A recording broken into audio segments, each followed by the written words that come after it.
patrol the cover boundary. At last the time has come, this is a cricketing emergency. Hear this call to arms for every cricket revolutionary. Take up your bats and stumps for the test match insurgency. At first they tried to silence us, but we would not be silenced.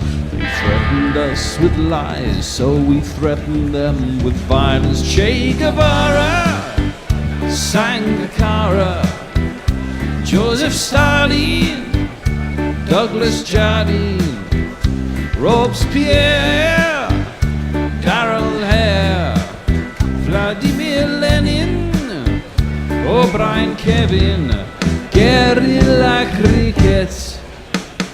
It's not about the winning, it's about how many rules you break. Even in cricket commentary, this is the best advice to take. Pick guerrilla cricket, it's the finest choice you'll ever make. There's so much more to cricket than rev counters and a slice of cake. At first they tried to sanitize us and clean up our act, but people like it filthy, and we know that for a fact. Fidel Castro, Lenny Pascoe, Carlos the Jackal, Umar Akmal, Mahatma Gandhi, Grant and Andy, Brendan Behan, Austin Ian, guerrilla cricket. Stick with us, cause you know we're not the kind of thing that you see on the TV and the radio. So vive la revolution. First they tried to buy us, but we would not be bought. Okay, we were, but then we ran away, and we will not be caught. Would not give up the ghost when they left us all for dead. They decapitated us, but we just grew another head. Chairman Mao, Jamie Howe, Ho Chi Minh, Asif Din, Václav Havel, Graham Saville, No Surrender, Percy Fender, Che Guevara, Sangakkara, Joseph Stalin, Douglas Jardine, Robespierre, Darrell Hare, Vladimir Lenin, O'Brien Kevin, guerrilla cricket. Joe Root doesn't do the nervous 90s. In his 98th test he walloped 228. In his 99th test he swept all before him for 186. Now he's back where it all began just over 8 years ago in India for his 100th appearance. But it's not personal glory the England captain will be wanting, but another taste of the victory that tour in 2013 brought. Standing in his way though is a mighty obstacle in the shape of Virat Kohli and his almost all-conquering India side, a side that has learned to win without him as well as with him. A team with seemingly unsurpassed strength in depth. It promises to be a compelling tussle. Good morning, good afternoon, good dawn, good dusk, wherever you are in the world. Welcome to Guerrilla Cricket. I'm Gorilla Hendo, Nigel Henderson, and I'm here to guide you through the early knockings in what promises to be an eventful 5 weeks of Test cricket. Alongside me in the virtual studio, I have co-commentators spread far and wide around this globe of ours. It's a good morning, good afternoon, possibly nearly to Messi Jess in Perth. Hello, Messi. Hello and welcome from a beautiful Perth, and I am really excited for this. Thank you. Yeah, me too, absolutely. And coming back after 8 years in the wilderness. We had him on during the sofa days, and he made such an impression. We've left it till now to have him back again. It's Ollie Turnbull in Dubai. Ollie! Morning, Nigel. Morning, everybody. Looking forward to a cracking series, and what a morning when England winning the toss. So great stuff. Yeah, it really is. That you've already you've already segued me into the next thing I was going to say, because England have won the toss and will bat. That's another thing that Joe Root has done right. He's been doing a lot of things right in the last few weeks, scoring runs for fun, sweeping for fun. I shall now bring you the two teams, and England have resisted the temptation to bring back Moeen Ali, who did pretty well on this last tour, certainly with the bat, a couple of centuries for him. 10 wickets at a reasonably expensive cost of 64, but he doesn't come into the team, and it's Jimmy Anderson who wins the race of the Andersons and Broads to actually get the seam bowling position that was up for grabs. So England line up Rory Burns, Dom Sibley, Dan Lawrence, Joe Root, Ben Stokes, Ollie Pope, Joss Butler, Dominic Best, Jofra Archer, Jack Leach and Jimmy Anderson. India have suffered, would you believe, yet another injury blow. And Axar Patel, who one or two people were suggesting might make it into the team, left-arm spinner, has been left out because of that. He's replaced by Shabazz Nadeem, who I must say, when I first looked at the squad, I didn't even see his name. An orthodox left-arm spinner, so a direct replacement, I guess, for Patel. But we were hoping we might get a bit of the wrist, the left-arm wrist spin of Kuldeep Yadav, but they've gone with safety rather than excitement on this occasion. The Indians, so it's Rohit Sharma, Shubman Gill, Jay Pujara, Virat Kohli, Ajinkya Rahane, Rishabh Pant, Washington Sundar, Ravi Ashwin, Jasprit Bumrah, Ishant Sharma and Shabazz Nadeem. Now, I must come to you people. Now, you know that I am the voice of pessimism when it comes to guerrilla cricket. I naturally, as soon as India did what they did in Australia, realised that England are going to get absolutely slaughtered. So I imagine that India will be batting by tea. Can anyone else give me any hope for England, based on the fact that when they continually won the toss in 2016, they kept on losing? Messi, what do you think? Well, I mean, I'm used to your pessimism, Hendo. If you could, you'd be predicting a 7-0 loss to England, I have no doubt. I love the way India performed in Australia, not just in their cricket, but in their attitude. And the fact that the depth of their squad does make them very intimidating. But I also think that when I look at the England squad, there is lots of promise there. I mean, the bowling attack is pretty bloody good. I have some question marks around the spin attack. And with Root in the form he's in, there's a chance for some consolidation around that. I love that Pope and Lawrence are both in. I think there's lots of promise there for the future. But at the end of the day, I come down in the direction that you're heading, but not nearly as pessimistic. I predict a 3-1 win to India in the series, but I think it's going to be a lot tighter than some might be suggesting. Me in particular. Ollie, your views on this. How many runs do you think England need to score in the first innings to have a chance of not losing this match? As always, the pessimist. I think this first session is vital. You know, I'm not overly convinced of the opening partnership in these conditions. Dan Lawrence at 3 is a big opportunity. He's got to take it by the horns there. I like the England middle order. I think that's actually going to be a position of strength for England. Just the top order makes me slightly nervous. But I think obviously with India picking the side they have with the left arm orthodox of Nadeem, they're in for the long haul. It's a attritional game. Mm-hmm. I think it's patience here, and if Burns and Sibley can see off this first hour and a half, let Root and Pope come and Stokesy come into the wicket in a position of strength for England, I think England could get 450 to 500. And they're going to need to, because I think they got 460 last time, didn't they? On this ground. Yeah, and then India got 759. 700, yeah. So it shows you it's going to play well for a few days. So patience, and that's why I think India obviously picked the side they have to really dig in.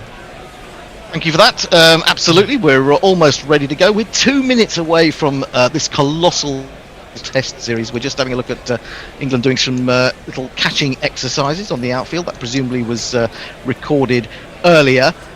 We will be having the England openers, Rory Burns and Dom Sibley, coming out to take on the Indian pace attack of Jasprit Bumrah. And Jasprit Bumrah, what a bowler he is, Messi. He's absolutely fantastic. Now, I want to ask you a question. I don't know if you've seen this. I saw it on Twitter earlier that someone was talking about the ball they're going to be using for this match And I don't know how genuine this was, because someone said, give us your sauce. And he said, I don't need to give you my sauce. Anyway, it's got a more pronounced seam, a 60% more pronounced seam. Can that be true? Yes. Well, I mean, SG have especially redesigned this ball, and they are the ones who actually tweeted out to say that whereas the previous one, the seam would disappear by 10 overs, they're expecting a pronounced seam until 40 to 50 overs. Makes a huge difference. A harder ball, more pronounced seam, that makes a big difference. And they say they were doing it in response to the requirement from the Indian spinners to have something to grip better. But I think it's going to benefit the England bowlers just as much. So it's going to be really interesting to see the impact of that. Well, it sounds like your rag and bone man's come, so you better go and put out your junk in the background there. But we do the have grandfather clock. the grandfather clock, of course it is, for a grandfather. We have the England batsman out in the middle. Rory Burns seems to have grown his hair quite alarmingly. I hope he's got rid of the tash, because that was just embarrassing. Anyway, they are out there, and the bear is in position, and he is going to jingle us up. Vision batting. He made huge runs to rumors spread by word of mouth. This guy's really talented. Dominic Sibley. He's got the drive of a champion from Surrey. His mustache is ugly.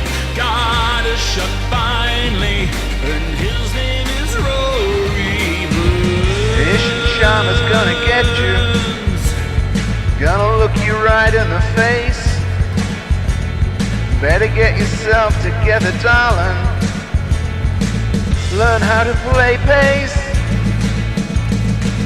How in the world you gonna see netting against trundlers like me? Who in the hell do you think you are? A superstar?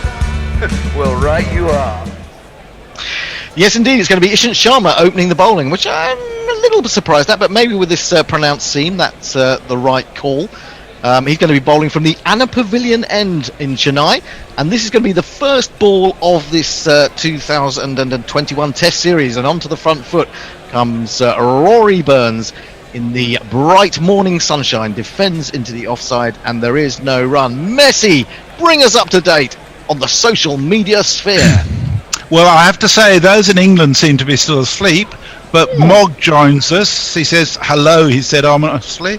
And Martin Lawrence, of course, joins us, says, enjoy the series, everyone. Let's hope this is an awesome series. Mayank is with us, says, finally ready for some more Test bloody cricket. 5 days of late nights and early mornings. Let's go. Yeah, well, it's all right. It's all right for you guys. You guys in Perth and Dubai, getting up at reasonable hours of 8 and 12 o'clock in the morning, whereas some of us have had to roll out of bed after about an hour. Round the wicket comes Sharma, and flicked away by Burns, his first run of the winter, down to long leg, and England are up and running. More tweets, Messi. So Nakul Pandey says, Nadeem was on the reserve list until XR got injured half an hour ago, and now he's playing. He's very experienced with 443 first-class wickets at 28.66 in 117 games, and plenty of India A experience, and did well in the one test he's played so far.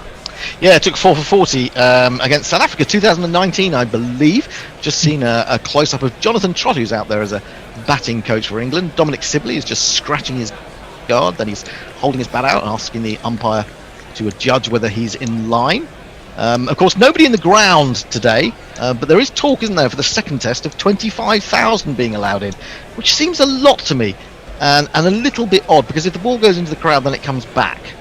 I mean, there is the potential for infection, is there not? 2 slips in the gully, and also a leg gully. There's also a backward point, mid-off, mid-on, mid-wicket, and long leg. In comes Sharma, over the wicket to Sibley. Too wide of the off stump, far too wide. Almost a gentle loosener, which Sibley has a look at, and allows to pass through to the keeper. Now, I should say, the GPL is up and running. It is open, the Guerrilla Prediction League, in which you can estimate how many runs will be scored in the day. Each time you make a guess, you pay us £1. And if you get it on the nose, you get whatever's in the pot. And what is in the pot at the moment, messages, this will have you, I don't know, salivating. £116 is in the pot at this very moment. Of course, the more of you that pile in, the bigger the pot gets. And by the end of the day, it becomes very exciting indeed. In comes Ishant Sharma, running up to the crease, bowls to Sibley. Again, too wide, a little bit round-armed, I thought there. Fell away at the point of delivery. Maybe just a little bit stiff at the moment. Yes, the GPL, go to gorillacricket.com. That's gorilla with one R and two L's. That's the way we spell it. /competitions and enter the GPL. And you could win yourself £116 for a £1 stake. That's pretty good, isn't it, Ollie? Well, £1 stake and a bit of banter. So no, get on. Yeah, would you fancy having a go yourself? Messi Jez is a regular. I mean, I'm not sure whether that's quite within the rules that Messi Jez, now that he is a sort of commentator on here, that he's allowed to enter, but he does anyway. He normally takes the threes, the 293s, the 283s, and various things like that. Here's Sharma again into Sibley, a straighter ball, and he's onto the front foot, defending that with the full face of the bat, up to mid-on, and there is no run. Messers. Okay, so we've just had a few more join us, I'm pleased to say. Warren and Mayank and Stan are all with us on Hot Mic, which is a great way to follow and sync with the TV. Warren likes my background, which is it's called Walkabout Wickets. It's the indigenous artwork that the Australians have adopted in relation to their indigenous jumpers. Jonathan Shawland is here. He says there was a schism in cricket coverage in New Zealand last year. This match is on satellite TV, others on a pay TV internet channel. No matter how I get my TV pictures, I always prefer guerrilla cricket commentary. It can be listened to anywhere in the world. Full ball, again met nicely by Sibley. Looks like a nice paced pitch to bat upon. And this is played up to mid-on. It's the end of the first over.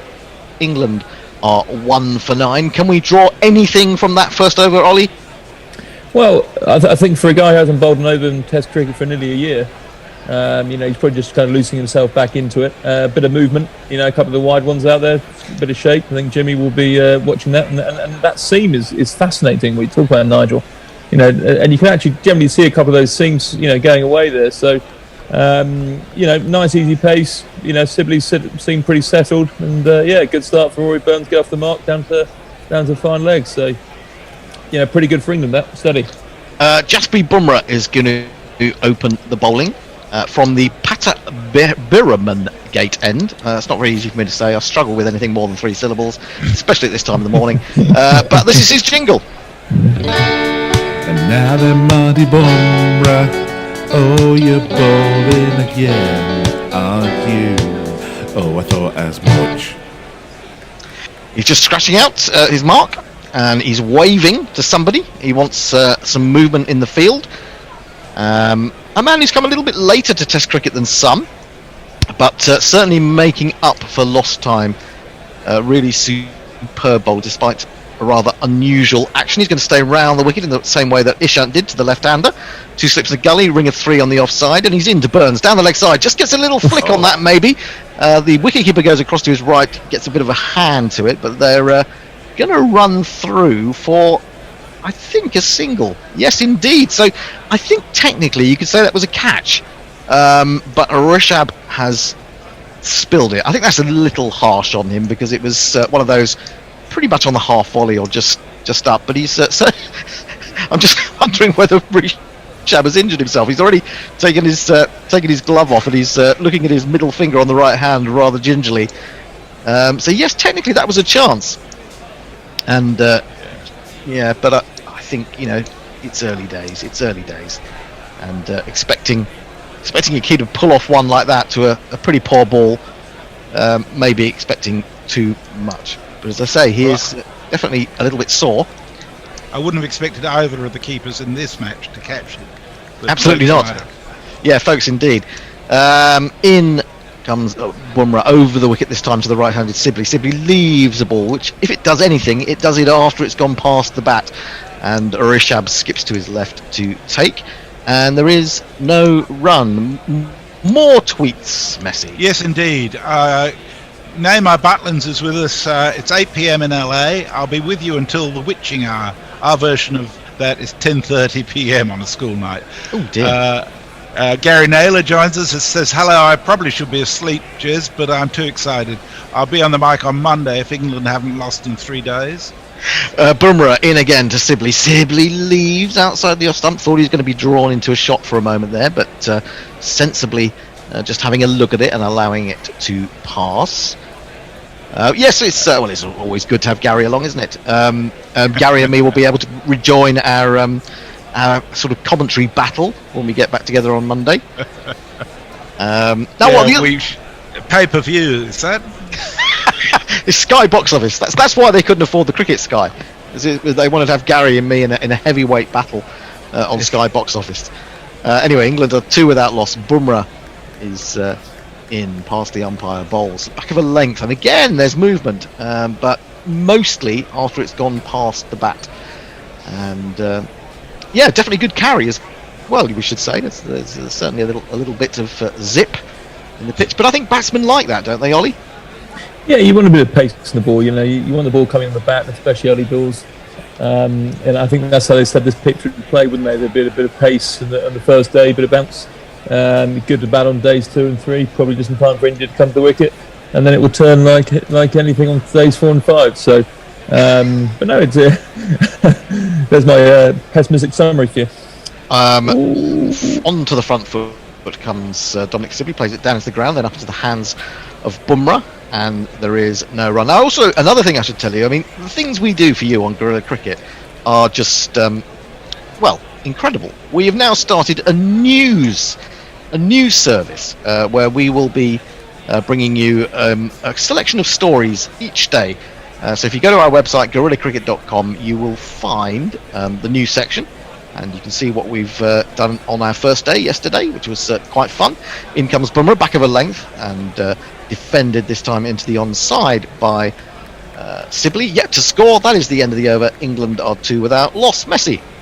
So before we go on, I'd just be interested in your view in a little while on the actual field placing. I'm surprised there's only 2 slips in the gully, especially for Bumrah's first over in India. Chris Silvery Beams joins us with a screenshot of watching us in the dark. Says, good morning, Guerrilla Cricket, just about awake. And Jeff Perkins suggests, with 116 quid in the pot, I must be down by about 200 quid, which is probably spot on. Yeah, you pretty much financed the GPL in its sort of 3 years of running, haven't you? Yeah. Angelic Skurdus in Canberra says, good morning and good afternoon to me. Listening from today's live cricket match in Canberra, a Women's National Cricket League match between South Australia, who were bowled out for 174 earlier, and Tasmania, who are currently 54 for 2 in the 20th over. Thanks, Evil. Ishant Sharma is in to start his second over, and this is angled in towards the left-handed Rory Burns. Rory Burns leaves this outside the off stump through to Rishab. It goes. Rishab in the sunglasses and the cap and rather natty yellowish gloves as well. And already, you see, now this makes me mad, and people are going to say that they don't understand why this makes me mad. But the bowler has just completed 1 over, Jasprit Bumrah. He's gone down to the boundary, the field, and he's being given a drink already. Now, cricket, as much as anything, it's about stamina. And I don't think, unless it's dangerously hot, that players should be able to rehydrate at various points in the game, apart from those official drinks breaks. There you go, I've said it. In comes Ishant Sharma, bowls on the front foot. Burns plays back to the bowler, and there is no run. Anyone else got any sort of strong feelings on this, Ollie? Do you concur with me? I think if I had £1 for every time I called for a drink, batting, called for the gloves, called for anything, just to waste a bit of time, Nigel, I think I'd be a hypocrite if I said I haven't done it any time myself. So no, I can see it. It gets a bit annoying. When you get the massager, get down there, he's rubbing the shoulder. That it's like a whole pampering session to get a fine leg these days. So, absolutely. They'll be wandering off. They'll be sitting in a hot tub between overs before you know it. Here comes Ishant again. As you say, 2 slips in the gully. I'm curious about this. I'll come back to that. He's in. Nicely timed off his legs by Burns. That's one of his favourite shots. And he's found the middle of the bat. Is that going to go all the way? I don't think it is, just. It's pulled back. 2 men have been in pursuit. I think it's Washington Sundar is one of them. and they've got through for 3. England moved to 5 for no wicket. Yeah, is this suggesting that they don't think there is as much carry as we were suggesting there will be, or that it'll go very quickly?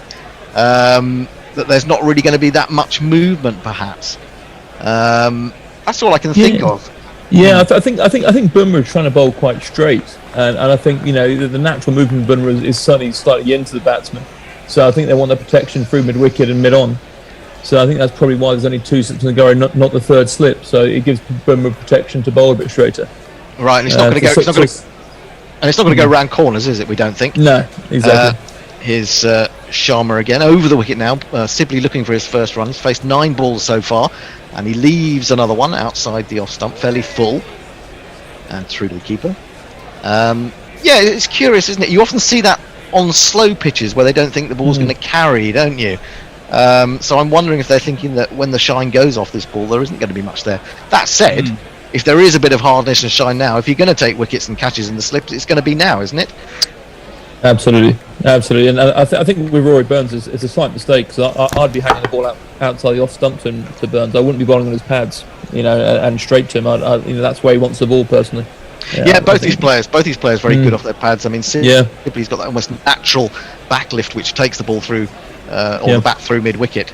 And here he is facing up to Sharma again, outside the off stump. He just opens the face here and plays it quite neatly into the covers. There is no run. 140 Ks, that from Ishant Sharma. So getting his pace up there, only in his second over, and we're saying he's not played a test for a year. So managing to pick up that speed quite quickly, which is a good sign for India. And I think with the team that picked Hendo, that you've got 3 spinners there. You've got a lot of people who can bowl a lot of overs. So Ishant can really come and bend his back here. If I was the captain, I'd be saying, 4 or 5 over spells, come and bend your back for us, and come and take some wickets. Plenty of people to take the slack later on. Yeah, absolutely. I think that's how they use them. Yep, three spinners India have got. In comes Ishant again, full, and Sibley will get his first run here as he pushes into the offside, just to the left-hand side of Ashwin, coming in at mid-off. That's the end of the third over. England have advanced to 6 for no wicket. Messi. So Chris Acquire is with us. It says calumny. As of 3:59, I am woke. Can't guarantee it'll last long though. Leah is with us. Says morning all. Ishant. That is all. Carry on. Jason Hiscox is with us. Sophie Cox says hello gorillas. Tuning in from KL Malaysia while trying to finish a report for work. Looking forward to this series and trying to be less pessimistic than Hendo. That's not hard, Sophie. You should know that. Neymar Butlin says, I only have you lads, no pictures on the telly. My Ghetto streaming service Sling is showing replays of the England-Sri Lanka series and some other bollocks that looks like French cricket from some geezer's garden. Well, I did watch a little bit. I got it early. I couldn't sleep, and I'll come back to this as Bumrah is in to bowl to Sibley. Sibley dabs out on the offside, and they quickly note that there's the chance of the single there. They run through rapidly for it, so well spotted that. Now, where was I? What was I about to say? I always forget this at sort of 4:30 in the morning.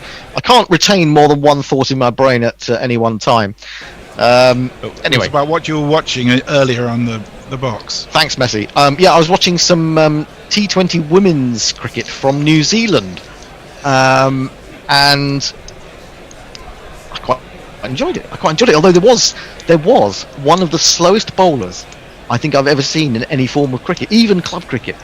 She was throwing up. It was taking about 5 minutes to land. It was really loopy. It's fantastic stuff. I think it was the Canterbury Magicians or something. Outside the off stump as the left-handed Burns takes strike. It is left alone outside there, and through the keeper it goes. Dasgupta is asking if anybody's got any idea how US viewers are watching. He wants to watch it on mute and listen to us. Is it on Willow? I sometimes hear Willow mentioned. Is that a thing you get in America? You're well travelled, Ollie. You must have picked up cricket in America at some point. Yeah, there's obviously some certain streaming sites that you could probably get it through. Willow often had it. and then there was a Caribbean station. One of the ESPN stations had it sometimes as well. ESPN Plus sometimes. Burns has picked up 2 runs there and really shouldn't have got them. He just played it off his legs, and there seemed to be some hesitation as it was fielded down at long leg, and Burns looked at Sibley and said, hang on, we could probably have another one here, and they did. So that's good thinking from the England batsman, and slightly shoddy fielding from India, has to be said. I'm pleased to say Rog Pineapple is with us, indicating Yes! the Indians all wearing proper caps. Yeah, it's wonderful, isn't it, Rog? Haven't seen any cable knit out there today, but then it's probably pretty hot. Anyway, here comes Bumrah, those few paces. Then he's into the gallop. Bowls to Burns. This one back of a length. He defends towards square leg. And there is no run. England have moved on to 9 without loss. Burns has 7 of those. And Sibley has 2. More messy. Yeah, Brian Griffinstedt is also with us, but can't find a stream in the US. Mog says it's the first week of February and international cricket is over in Australia, and the BBL has 1 game left. What are we meant to do then? Follow the Sheffield Shield? Well, Mayank says, lucky here in Delaware, this 11 p.m. start will be the death of me because I know myself and will not end up sleeping until the day's play ends at 6 a.m. Left alone outside the off-stump again by Burns, who's looking quite sprightly, looking fairly confident for a man who's been out of cricket for a little while. Of course, he missed the Sri Lanka series as his wife gave birth. He's apparently been studying psychology in a short course as well. I'm not sure that's a good thing for a batsman, because you'll be able to work out your own weaknesses, won't you? I don't think cricketers should have to think too much. If they have to think too much, they normally don't do things as instinctively, and I think that's this personal experience, Endo. Absolutely, outside the off-stump again, slightly back of a length, and through the keeper. That is the end of the 4th over. England are 9 for no wicket. More from Messi. Yes, Fraser Middleton says morning to us. Cracking looking day out there. India, not Glasgow, that is. Mog says, I don't understand why that makes you mad, Hendo. Leah says, Gary Naylor is on Monday, you say. I shall have a splendid discussion about Jim Button and Luke and the engine driver with him in the case of rain delays then. And Jet Perkins says, you'd think a gorilla would sympathise with the drinking problem. Yeah. Well, a lot of us have been on the wagon. Is it on the wagon or off the wagon? I haven't had an alcoholic beverage since last February. So you're on the wagon. So I'm on the wagon. Okay. Yes. Are you off the wagon? Because obviously, when you're pissed, you would fall off a wagon. Is that that's basically exactly right? Yeah, that's exactly right. I think that's right. Yeah, sounds right. Rory Burns. Sorry, it's going to be Sibley to face Ishant Sharma in his 3rd over. It's a good, straight, fullish delivery, which he covers up in defence and pushes towards Pujara at mid-on, and there is no run. I'll keep going if that's okay, because I've got quite a few. Daft Penguin says, morning all, first time listening in years, but it turns out not being able to sleep has its advantages. Telly on mute, headphones in, and away we go. That's the way to do it. And Warren says, Hendo supporting enhanced interrogation techniques in cricket again. Absolutely. It's got to be done. Now, we're going to pull back and have a look at this field. We've got a man at short mid-wicket and a wideish mid-on. So they definitely had a little look at Sibley and have picked up where he likes to score. And there is one of those players in action at mid-on as he clips the ball, pleasantly enough. And there is no run. So, an answer for our US listeners, it's available on Hotstar. It's like the Indian Netflix owned by Star Sports. $50 for a year's subscription if you're willing to shell out the cash for this series. Well, I would have thought that was worth it for this series, wouldn't you? I mean, I would. Even if I couldn't eat, I would watch the cricket. Although some people may laugh at that suggestion. And the other thing I haven't had for a whole year, Messi, and you will understand Pastries. how I have not had a pastry for a year. It's ridiculous. I know. That's the only thing that got me through the early starts before. But I haven't had one. What have you done with the real Hendo? Well, I've made up for it because I ordered two large Cadbury chocolate bars from Sainsbury's each week. So that's replaced my pastry contingent. Now we've got 2 slips in the gully, but the gully's moved closer towards 4 fourth slip, I would say, as Sharma is in. We've also got non-Hayden next to the non-striker. This is left alone by Sibley, and through the keeper it goes. So he's trying the funky field placings already, is Virat Kohli.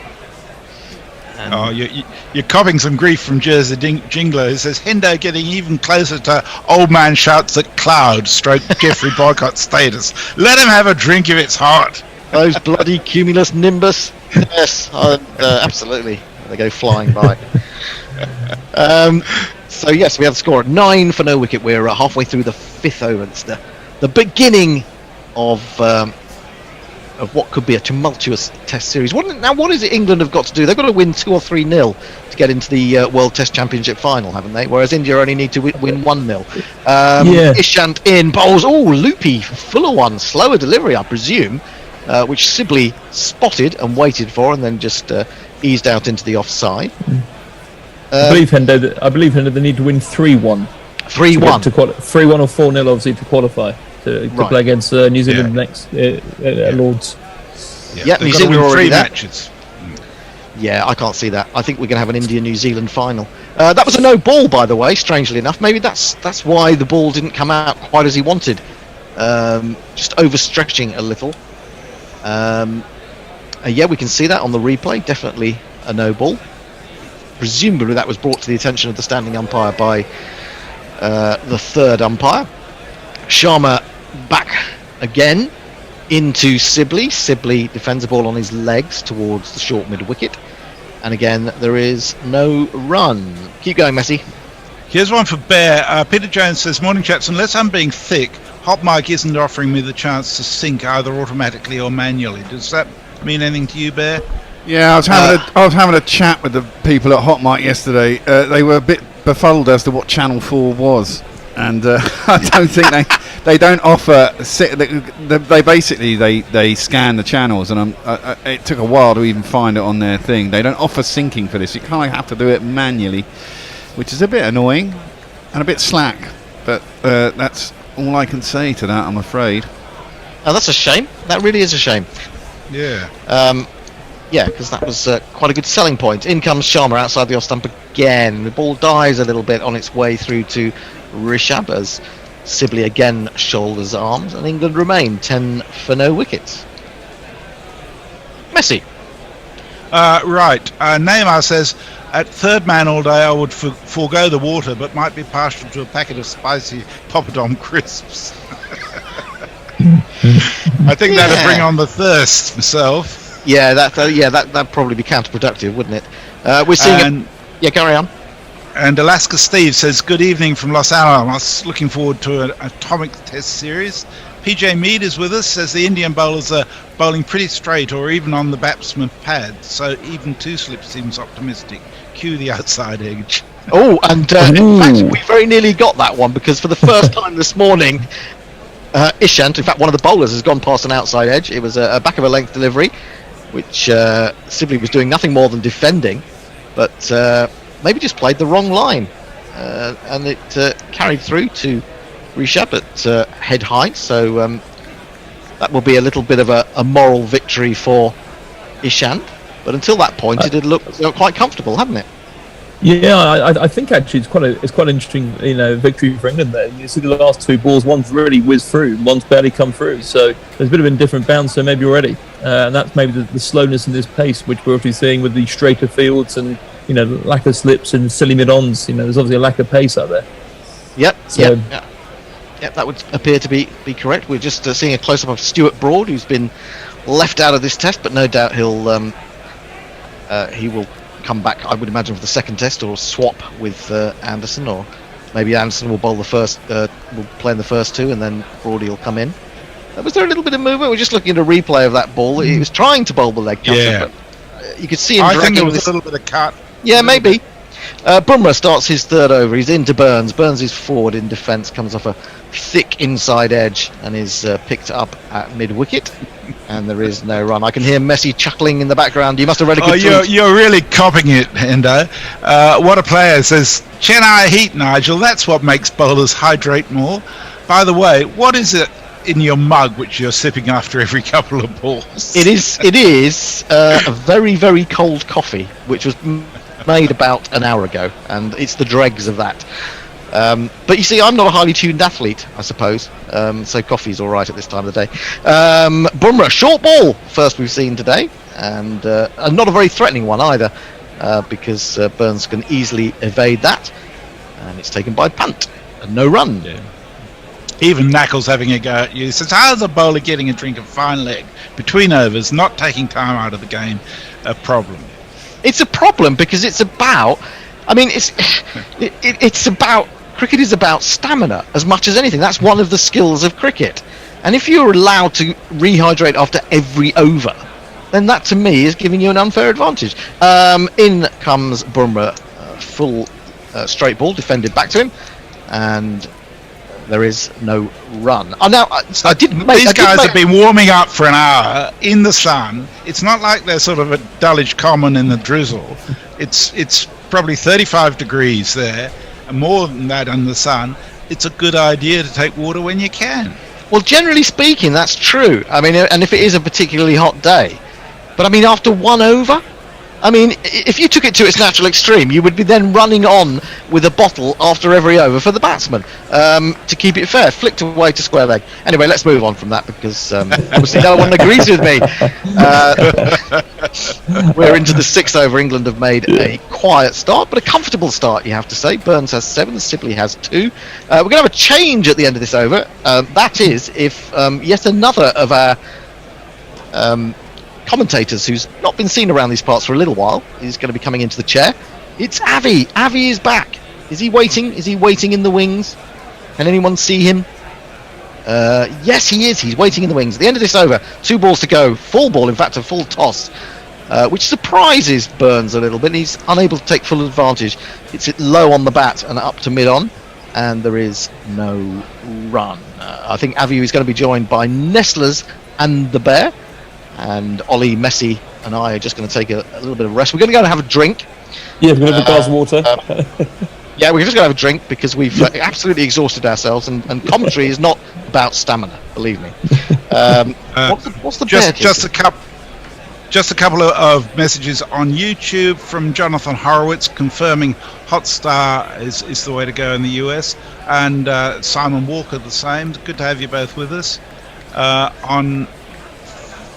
I can't bring up the Facebook feed. I'm sorry. Don't worry about it, Messi. Don't worry. You're going to have a rest anyway. That is the end of the over. Okay. The final ball was defended by Burns. Yes, indeed. England are 10 for no wicket, and the Bear will perhaps play a little tune, and then Avi will be in the ball-by-ball chair. See you later. Oh, I'm not going to play any tunes. I'm just going to sit here and chat. I'm quite... morning, Avi. Morning, Nestlers. You can get on screen now. Morning, Avi. Where are you, mate? My video's on. There you go. You're here. And so is Nestlers. Good morning to you both. Morning. It's been exciting. It's been early, and I'm quite excited. And I'm excited, but this pitch doesn't look that exciting to me.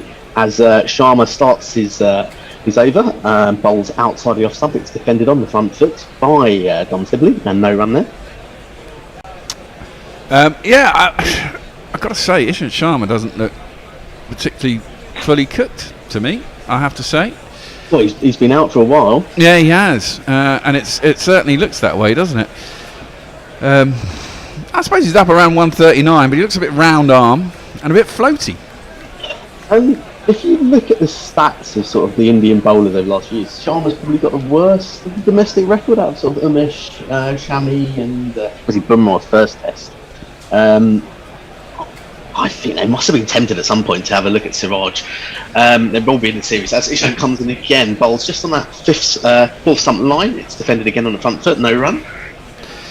Yeah, someone was saying this the other day. I mean, the point is, I think it was an Indo in the preview. It's whilst they might be upset, those players that have been left out after that stonking, what was a fantastic victory in Australia, let's say it, but they were the second string, they were the net bowlers, they were out there, and they just got going because everyone's injured. They must have realised they're part of a bigger picture and a part of a team, and hopefully they've gone back and thought, hopefully it's juiced them up and gone, right, well, that's the future. I've just got to keep improving and I'll get my chance.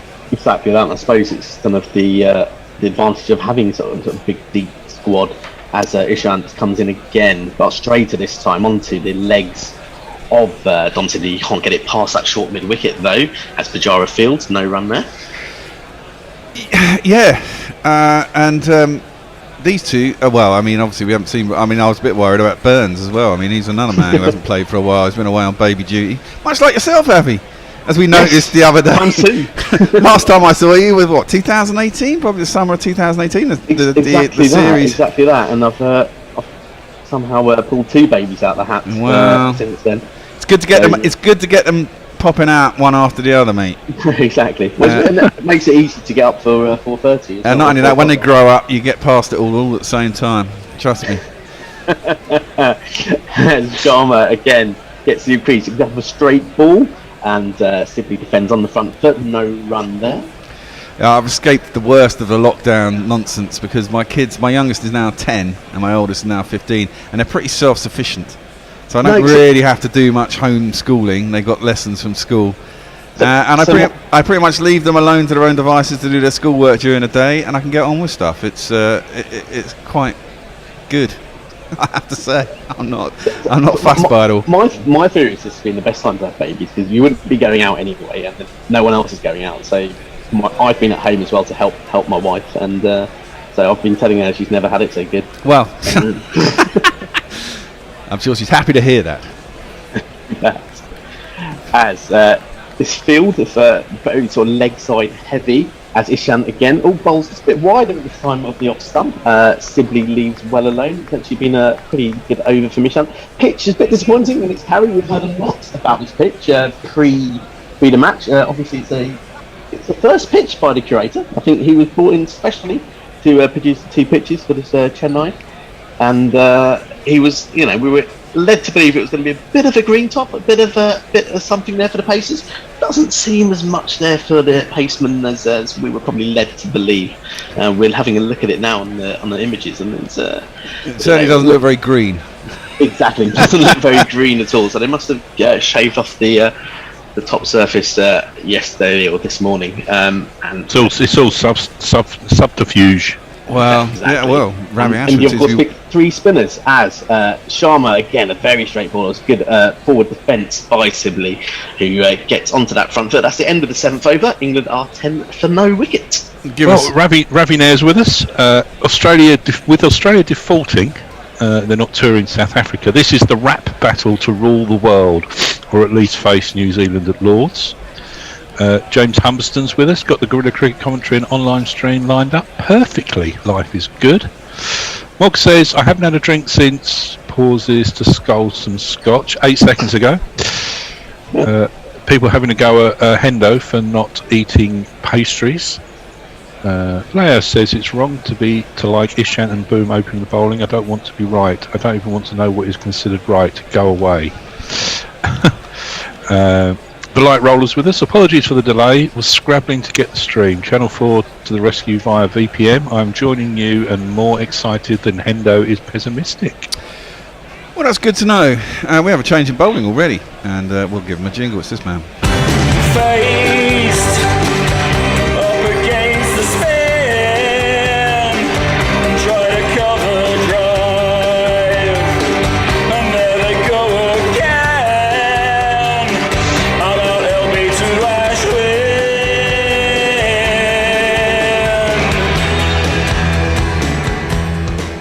The interesting thing about the pitch that I was reading the other day was that they basically prepared the guy.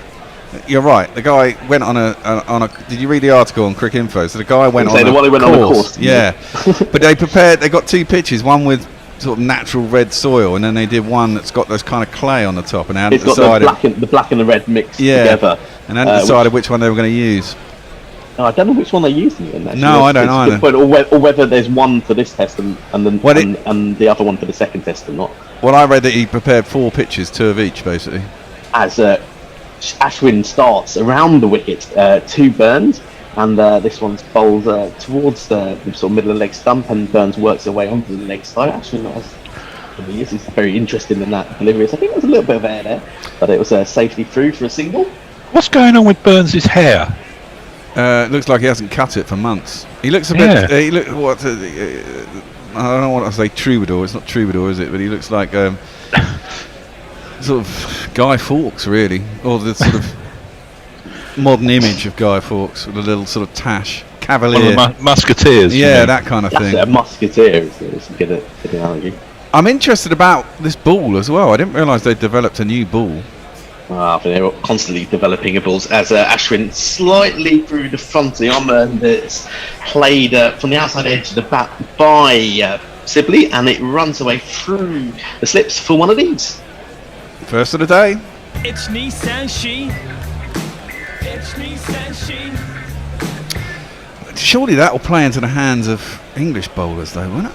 I'm surprised they developed a ball with a prouder scene just before you're going in against. Well, I mean, with Broad and Anderson in the side. I mean, I know it's India and everything. But they like a proud seam, and they've got over 1,200 Test wickets between them. Ashwin continues to Sibley just outside of off stumps, defended on the front foot, no run. Yeah, I suppose India do fancy their own pace attack. That's there's no doubt about that. But also, I think that prominent steam sort of helps it for the spinners as well. I think it just what it does is in those sort of middle overs or sort of overs 50 to 60, it just keeps that ball intact rather than just softens totally. Ashwin again continues a very straight line, and Sibley defends on the front foot again, no run. Yeah, I mean that's obviously true. Not an ounce of spin for Ashwin here, is there? First morning, wouldn't expect it, I suppose. Ashwin continues, and this is worked onto the leg side, slightly shorter from Ashwin, and Sibley can work it through sort of square leg, and they'll come through for a single. It's a reasonably looking comfortable at the moment. I shouldn't say that. Well, you shouldn't say that, but I was about to say exactly the same thing. Yeah, very little turn there. There's a lot of revs on the ball from Ashwin. I suppose that Jadeja's going to be a big miss, obviously. He took 7 wickets last time in the Chennai Test in 2016. I think Ashwin only took 1 in each innings. But then less left-handers for England, as this left-hander is facing Burns, and that's last ball of the over. It's defended out onto the onside. There'll be no run there. That's the end of the 8th over. England 16 for 0. Martin Lawrence has joined us. So Channel 4 is taking the broadcast from India commentary team. Is that right? Yeah, I mean, basically they got it so last minute. I think all they've got is a couple of bods in the studio, which they're going to turn to for comments, really, and they're just taking it from India. But that's fine, because you can listen to us and sync us to your TV. Well, you can't sync us on Hot Mic via their syncing button, but you can certainly do it manually, and you can get our fine commentary to go along with it. So what more could you want? All bases covered. Mog says, back in Hendo's day, most of these players would already be dead after being machine gun charging the Bosch trenches at the Somme. Modern cricketers are so bloody soft. Yeah, I've got to admit, having a drink down at Fine Leg, I don't know why he's getting so upset about that. It's only a bottle of water over the boundary, for crying out loud. I see that enough in club cricket. It's only 30 degrees out there as well. And it's happens all the time. They started this, it was a 9:30 kickoff, I think, in India.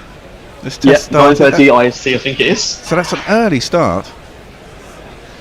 Was it 9 o'clock at IST? I can't. No, I think it was 9:30, but still, I mean, considering games here, the earliest they'll start. Well, yeah, you do lose a lot of light though. Later in the day, near the equator and all that. Yeah. Isham continues to Sibley, and it's defended out on the front foot, just outside of Hossam. It was good forward defence for Sibley, no run there.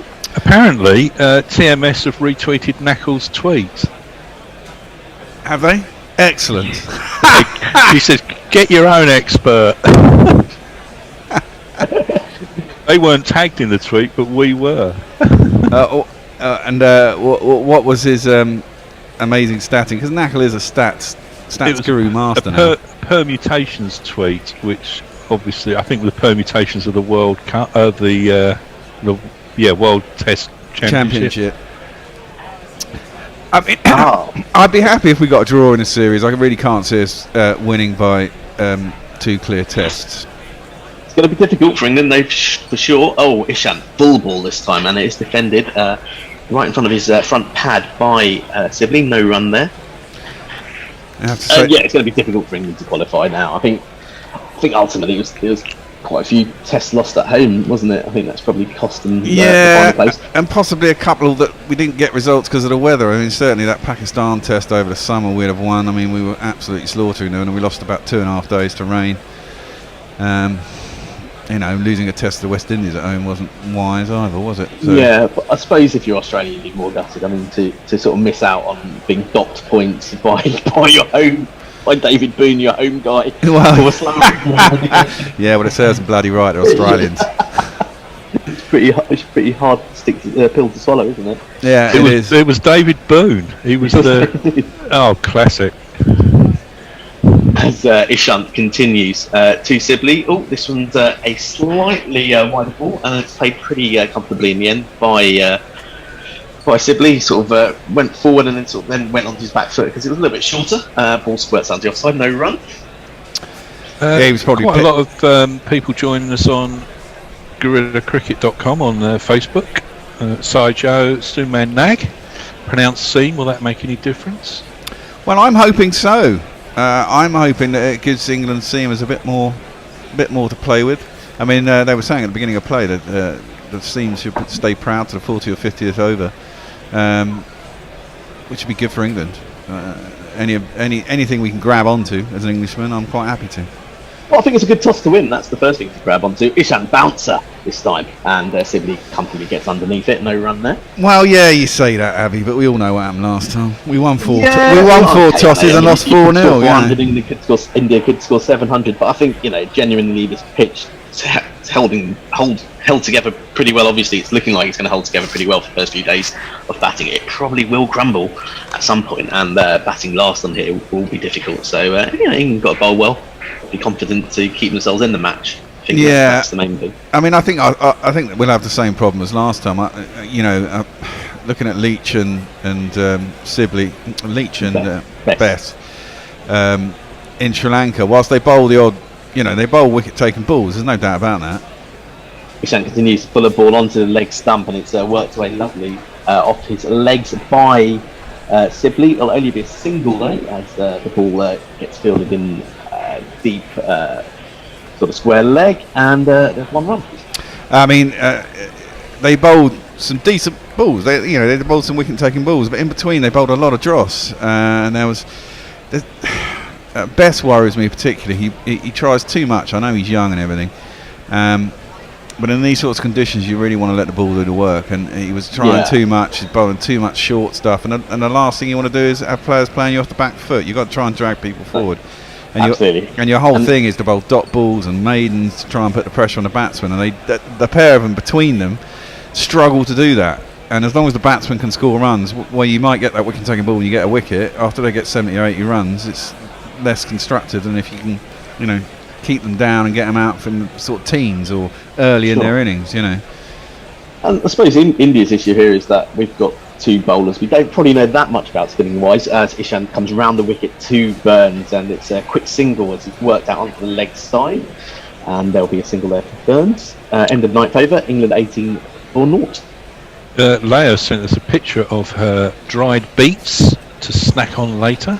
She's got coffee and a liverwurst sandwich at the moment. James Hummerson says, to be fair, Ashwin may not be getting much spin now, but then he doesn't get much on day 5 either. I'm sure he will. Mogg says, so TMS are crowdsourcing their commentary now. How often they copy you? I know, it's disgraceful really, isn't it? The amount of grief they've given us over the years. I'll never let that go. Is the cricket social going on this time? I think it is, but they're not doing the first session. They can't be asked to get out of bed and watch the whole game. They can't even be bothered to go from lunch onwards. Invitation is the sincerest form of flattery, isn't it? Well, indeed. It was amazing how they were all cracked on about it when they were doing that fucking series in Sri Lanka, wasn't it? I was like, look at us, we're doing it all via Zoom. It's like, yeah, mate, guys, we've been doing this since the beginning of lockdown. You're way behind the coup, as it were. Tony Bishop has wanted to know what GPL is. Well, Tony, it's £116, and you can get that. You can join the GPL by going to our website, going to competitions, gorillacricket.com/competitions. Tell you how to play. You just join up, sign up, put some money down, and guess the amount of runs that will be scored in the entirety of the day. If you get it bang on, you win what's in the pot, which is £116, and it grows every time someone enters. So there you go. Ashwin round the wicket to Burns, and it's first ball is played on the front foot by Burns. No run there. Are we a bit surprised Moeen Ali didn't get a game? Obviously, I was looking through the England performance experience in India. I'll break off here for the ball. Ashwin again around the wicket. This time, it's a horrible ball down the leg side, and it's easily worked away by Burns for 2. Rahane, I think, is after it from square leg, and they'll come back pretty comfortably. Yeah, I was thinking that, looking at the experience of England players in India, it's really only Stokes, Joe Root, and so Butler to an extent, and James Anderson, who's not really played here before in that team. Well, yeah, I mean, Jofra's obviously had a lot of experience in the IPL and played out there and knows the place as well. I am a little bit, but then I guess Best just had a 5 for in his last game. It's a bit difficult to drop him. As Ashwin bowls some better line outside of off stump, and it's defended by Burns. No run there. Yeah, I think he scored 150 in Chennai, did he? Was it Chennai? I don't know. In his last tour, at least. Moeen Ali, and obviously he bowls spin as well, so they could have gone for a free spinner strategy as well. This next ball is defended, this time slightly straighter. No run there. Yeah, then they'd have had to have Stokes as a main seamer, though. I mean, this is it's your choices, isn't it? As Ashwin's fifth ball is bowled outside of off stump, and it's left alone by Burns. This is a better line of field from Ashwin here, but Burns sensibly left it alone. Good length as well. Good bounce though. Nearly took his glove. Ashwin's final ball, a lot straighter, and it's defended down the wicket by Burns. No run there. And England moved to 20-0. It's a good start. Good first 10 overs for England. Dave Carpenter's joined us. He says, morning from Bali. Shame no Mo, but great to be batting first. It's a mere 28. He says 28% here, but I think he means 28 degrees. That's nice. So it's not that cold here at the moment, actually. No, it's quite warm, actually. Well, for February, it's mild. Mild. Yeah. Grim, though. You're indoors with the heating on. Well, yeah. I was outside earlier on with the neighbour's cat. So, is the neighbour turned up yet, or is he still cat sitting? He's back, but the cat's refusing to go. Well, into his house. That's what happens. That's what I mean. I told you, you get to own the cat now. I know. Change of bowling here. Ishant is being replaced. Should I play his jingle again? I shall do, because I quite like it. And now then, Marty Bumrah, oh, you're bowling again, aren't you? Oh, I thought as much. That's an old jingle, isn't it? That's Prike in Munich, isn't it? No, that's not. Is it not? No, I don't think it is. And you is wonder, actually, jingler? how tired India's players are after that series in Australia. 2 slips under gully, and the first ball goes through the slip cordon as it's edged, a thick edge by Sibley, and I can't remember who's that first slip there. Kohli runs, chases back, and they'll get through for a single. Went through second, didn't it? All on the ground anyway, it's not a problem. Went through Kohli. No, that's Rohit, isn't it? Oh, that's Rohit, yes, it is Rohit. You can tell by the size of the belly. Yes, he's enjoyed his pakoras during lockdown for sure. It certainly has. So that's an interesting point you make, Bear, about their tiredness after the Australian game, though. Well, yeah, I mean, you wonder. You do wonder. I mean, it was interesting to see how refreshed England looked when they went to Sri Lanka. Just the joy of, I mean, some of the players who been actually, like Root had pretty much 4 months off. So sort of reassess your life, and this is what you do for a living. It must be quite fulfilling to actually get back into it rather than being on the constant grind, you know what I mean? Bumrah continues to, so he's down the leg side. It's swiped at by Burns rather. No run there as the ball goes through, tightly taken by Pant. No run. I suppose, yeah, I mean, a lot of these India players have been in a bio bubble since almost a year. I mean, think just before the IPL. Yeah.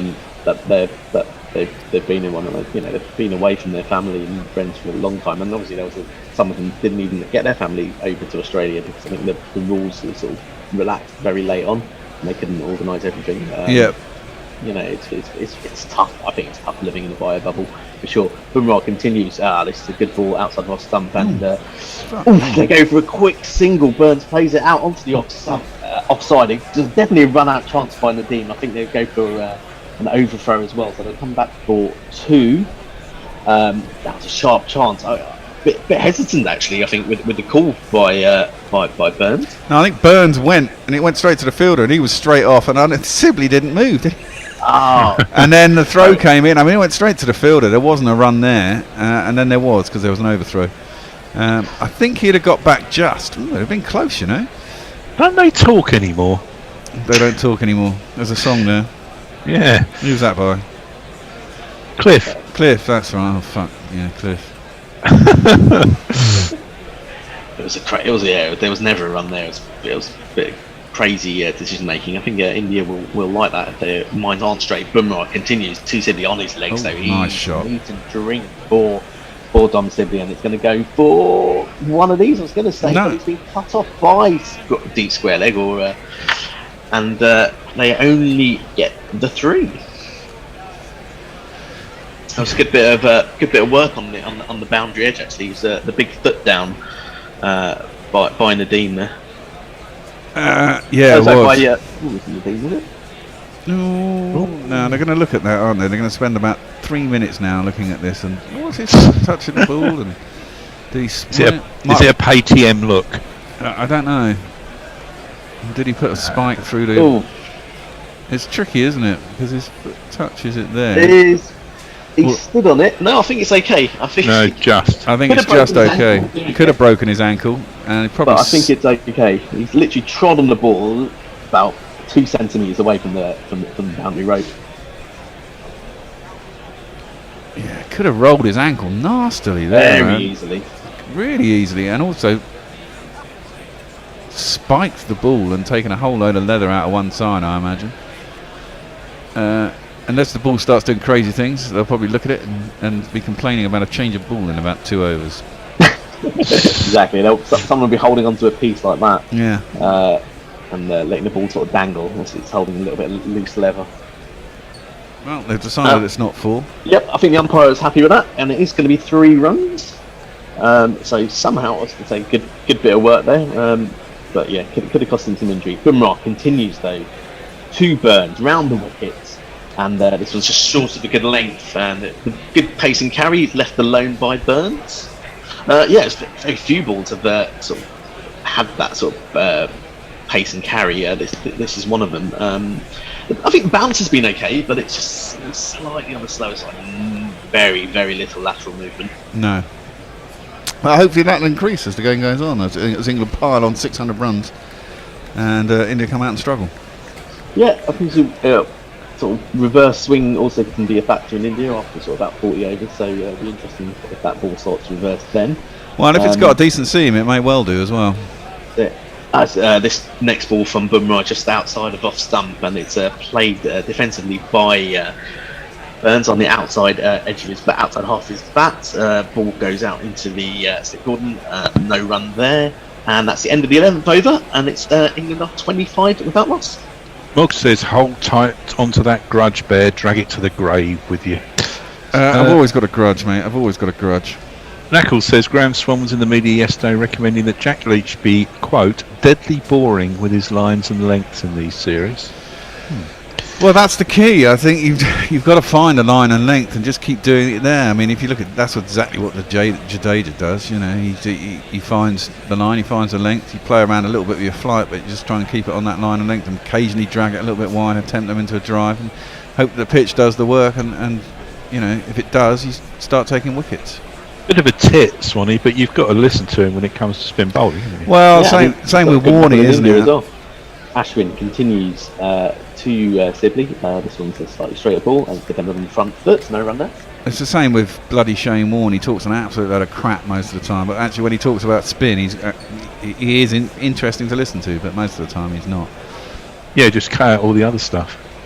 Straighter ball from Ashwin, not much turn there. It's worked onto the leg side, fielded by short leg gully, sort of, and no run there. Just looking at this, most wickets with the new ball is Ravi Ashwin. Wider of off stump, again drags Sibley onto the front foot, but it's defended well, no run there. Most wickets for the first new ball, 20 overs in India since January 2002. Ravi Ashwin has got... Yes, 50, quite significantly more than anyone else. Yeah. He does like bowling with that hard new ball. So this one is a straighter line that's worked onto the leg side, but there'll be no run there. He can't beat the infield. And this is a bit early because we've only had 11 overs on day one. But were England to win this game... Ashwin continues, just targeting that front pad, but again defended well by Sibley, and no run there. On a pitch that's prepared like this, what would happen? For England to win, I think, if England won on this pitch...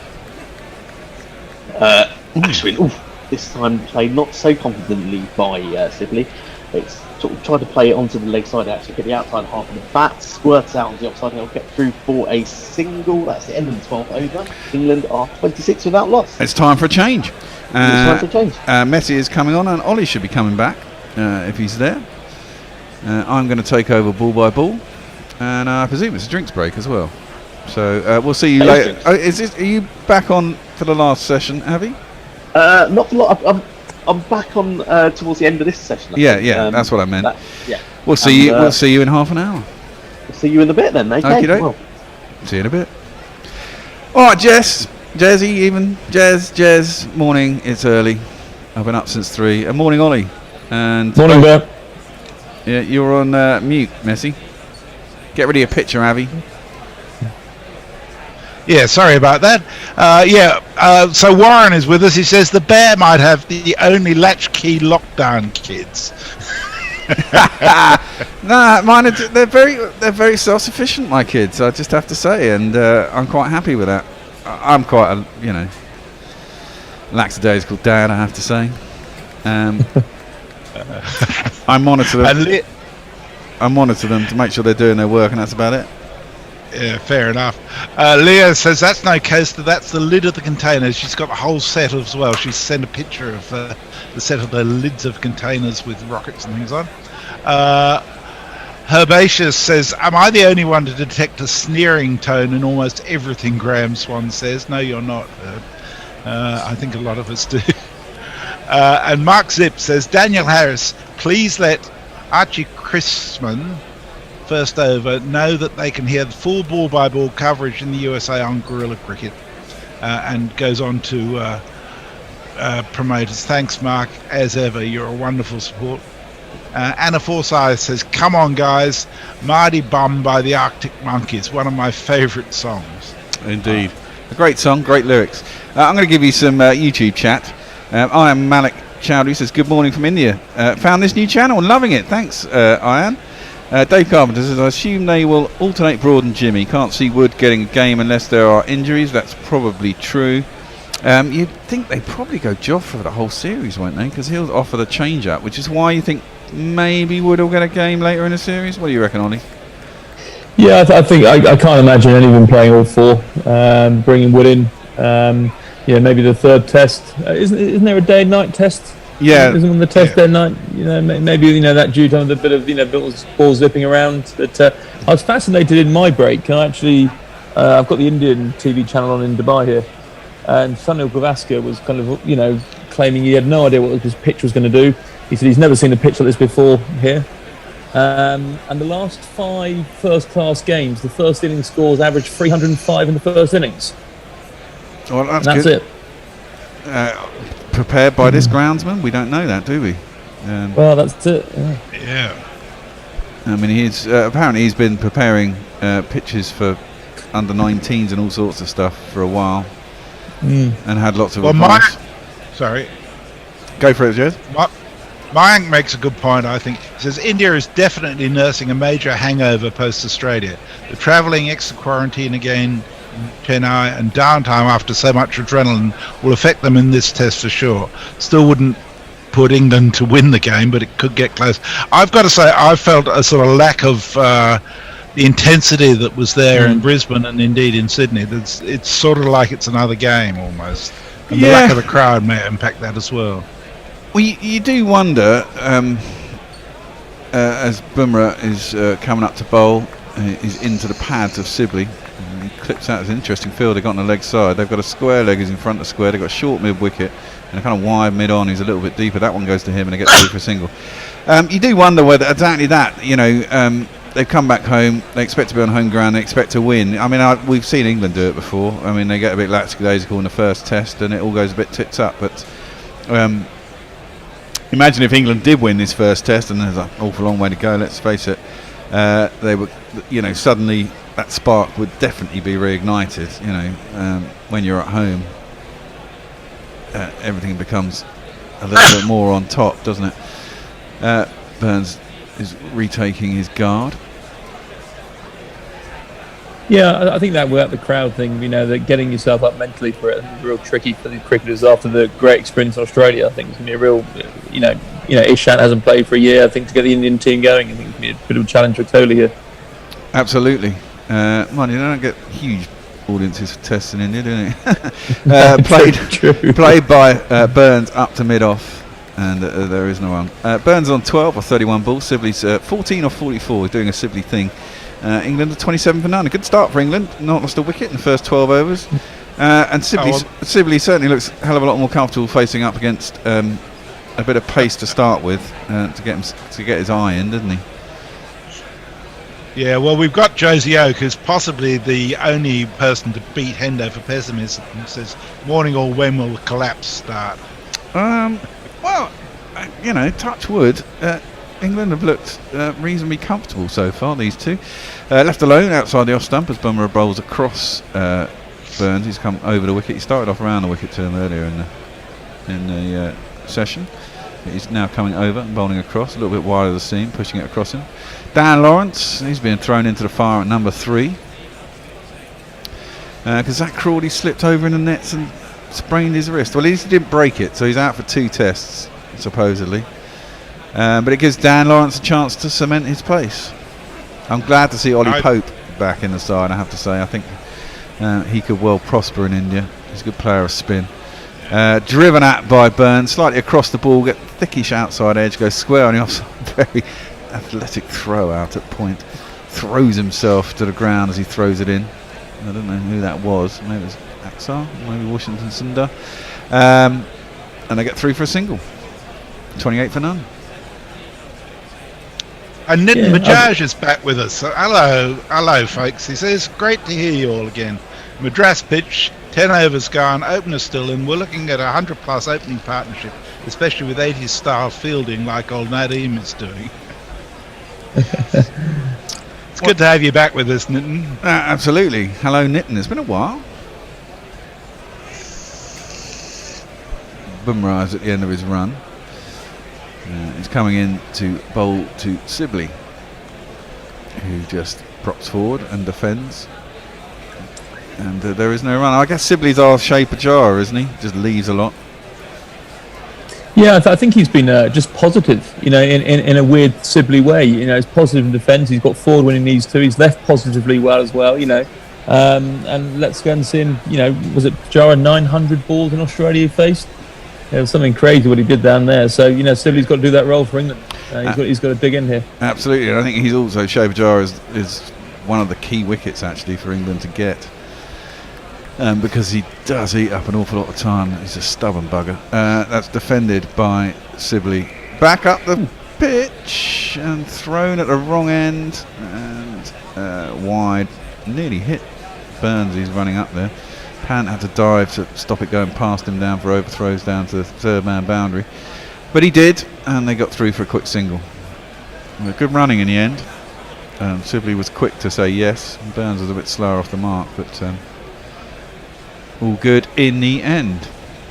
Yeah, I think that's important, isn't it? To the stumps. Yeah. Yeah. I think the running between the wickets is so important here. It's going to be a slow. No one's going to get 350 in a day's cricket here. It's going to be a 200 day probably, and the running between the wickets is so crucial here. It's you've got to be positive defence, and obviously said to my batsmen, be positive. Find those singles in your defensive shapes, and there's pretty good running there. Yeah. Do you think Broad and Anderson? Well, I'm thinking more the day-night test here. Do you think they might get picked together for the day-night test. It'd be interesting to see what day-night test does in India. I mean, it gets bloody dewy, doesn't it, at nightfall? Yeah. Yeah, it's difficult for the spinners in day-night games, around that dewy period, that slippery ball. Yeah. It'd be fascinating. Ashwin is into Sibley. He just clips it out to mid-wicket with some authority. I think there's no run. I think a lot will depend on the state of the series. If England really, really need a win at all costs, they might go really strong in the pace department. Well, they might well do, especially if they're going to give Jofra a break. That's a lovely shot by Sibley. He's clipped that through the leg side, which is a pretty packed leg side, and it's going to be 4 runs. Attempted field out by, I think it was Rohit, wasn't it? Out deep mid-wicket. He tried to pat it back with his hand and sort of went over the top of the ball. And so England get their second one of these of the day. 1, 2, 3,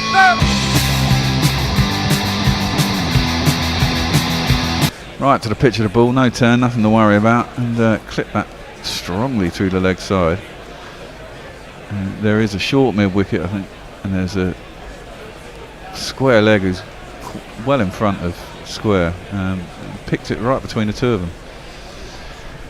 To get that 4 runs. Ashwin doesn't look happy. And Sibley is outscoring Burns. Mind he's faced a few more balls. And England move on to 33 for none. They'll be pretty happy with their start, I thought. And the thing is to keep them out there, isn't it? Get them tired. If they stay out there for 140 overs and hope that comes into India's batting as Sibley just goes on the back foot, forces that up to mid-on, and there's no run. James Henderson says Pant's current drop rate for this match of 1 per hour is slightly better from the whole Australia series. Clipped up to mid-on, there's no run. You were saying, Ollie? Yeah, I think it'd be interesting to see what England are thinking, what a genuine score is. That, winning the toss, you always have an aspiration what you want to get. Is it a 450 pitch? It probably certainly looks something with a 4 in it minimum here, doesn't it? It's a slow pitch. There's not much for the bowlers here so far. And I think you've probably got to dig in till you try and get to tomorrow lunchtime, tomorrow afternoon. Tomorrow tea, you really want, wouldn't you? Well, even so, but I think you've got to give the platform for people like Ollie Pope to come and express himself later. Exactly. These guys got to soak it up and let those guys come in later on. Last 2 balls are over, just tapped out into the leg side to mid-wicket, and there's no run. That ends the 14th over, 33 for none for England. So Knackle says, I can't imagine any of the seamers on either side playing all 4 tests, except maybe Stokes. That frankly seems negligent. Warren says the bear touching wood, another reason to tune into GC radio, but maybe not the video. And Leah says, stop threatening to touch Mark Wood and thereby compromise England's bio bubble bear. Yeah. Nitin Bajaj says, planning to go to Ahmedabad for the day-night test. Yeah, the dew will be stupid and will move around, and Anderson has to play for England to make the most of it. I think that's a good point. Well, the thing is, when a ball gets dewy, it doesn't do much at all. I mean, it tends not to swing when it gets wet. It's not so much the dew, is it? It's that twilight time. It's that in Australia is a really important moment in terms of swinging and moving off the pitch sometimes too, for some reason. Well, Bumrah's coming back round the wicket to Burns for this over. He bowls into the stumps and just clips it to mid-wicket, and there isn't no run. Do you chaps remember the Adelaide test, the England-Adelaide, the day-night we had at Adelaide? And I remember I was actually there. I was wearing a hoodie. It was freezing cold. I've never been so cold in my life in Australia. And Broad Anderson had the ball at that twilight time, and it was surprising how little it did. Out in Australia for that day-night game. We were all expecting Anderson to zip it past, and it just didn't do much. Like I say, the ball almost got too wet. Well, that's the thing. And you wonder in India whether that. I mean, the amount of IPL games you've seen, nighttime games where the outfield they're having to rope it because it's so dewy. Yeah. Bumrah is up to the stumps, bowls in. That's a decent ball, bit shorter of a length into the thigh of Burns. He tries to turn it around a corner, but only gets it to short square leg, and there is no run. Yeah, Mayank reckons that the day-nighter is the best chance, and points out it's a new stadium, so India doesn't have so much of a home advantage there. Well, it's a new square as well. They completely rebuilt it. It's like a monster dome. It's like the MCG. They've got capacity for something like 130,000 or something now at Ahmedabad, which is crazy. And it's well, if they let 25,000 people in, that's played out into the offside by Burns. Again, slightly shorter by Bumrah, and is no run. Knuckles sent us a great stat on seamers in India over the last 4 years. It's just 17 tests. The Indian seamers averaged 21.3 at a strike rate of 41.8. Opposition 43.9 at a strike rate of 75.2. So that's amazingly different in terms of the use of the conditions, isn't it? What it is, I fancy England. I mean, this is it. Jimmy is so experienced now, isn't he? Bumrah is it's a bit too leg sidey onto the hip of Burns. He clips it nicely down a deep backward square leg, and they'll get themselves a single. I mean, for a long time, we always think of Jimmy as a home team bowler, but he's taken wickets everywhere now. He was extraordinarily effective in Sri Lanka, and in conditions where the ball's not suiting him, he's really learned how to do things that still lead him to be, economical and still take wickets. And I think Broad has too over the last couple of years as well. So it'll be interesting to see how they both go here, and that's why you wonder at one point whether they'll play them both together in a test and give Jofra a break, and maybe Wood won't come in, because I presume Wood's coming back for the white ball stuff, isn't he? Along with You'd Sam think Curran. so.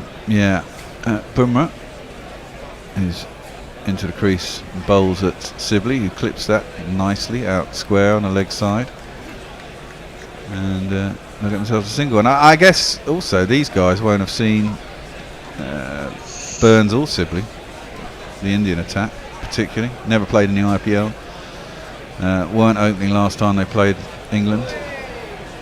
They've had a lot of TV coverage of them, I suspect, but different when you actually get to play them. Yeah, it's interesting, isn't it? This is kind of, it's amazing that this is Bumrah's first spell in India with the red ball in Test cricket. With his first Test, it just seems incredible. So even he's settling in, I think, here. I think he's bowling too straight for me here. If I'm bowling at Sibley, I'd want this ball outside the off stump and making him play on that fifth stump line rather than on his legs. He seems quite comfortable. Well, you're almost playing to his strengths a little bit for me with Sibley here. Well, exactly. I mean, he is comfortable if you bowl it at him on the stumps, especially anything on the stumps. He's going to try and work into the leg side. That's very full attempted Yorker maybe from Bumrah, squirted out by Burns out through extra cover with a bat that's coming across the ball. But he gets it all right, and he gets himself a single, and he. It's a no ball. I was going to say he continues to take the strike as that was the end of the over, but it's not. And England will get themselves an extra ball. So it's worth pointing out that England have managed to score more for no wickets than India did in their first Test match in Australia in the last series. Yeah, that was an aberration, wasn't it? It certainly was.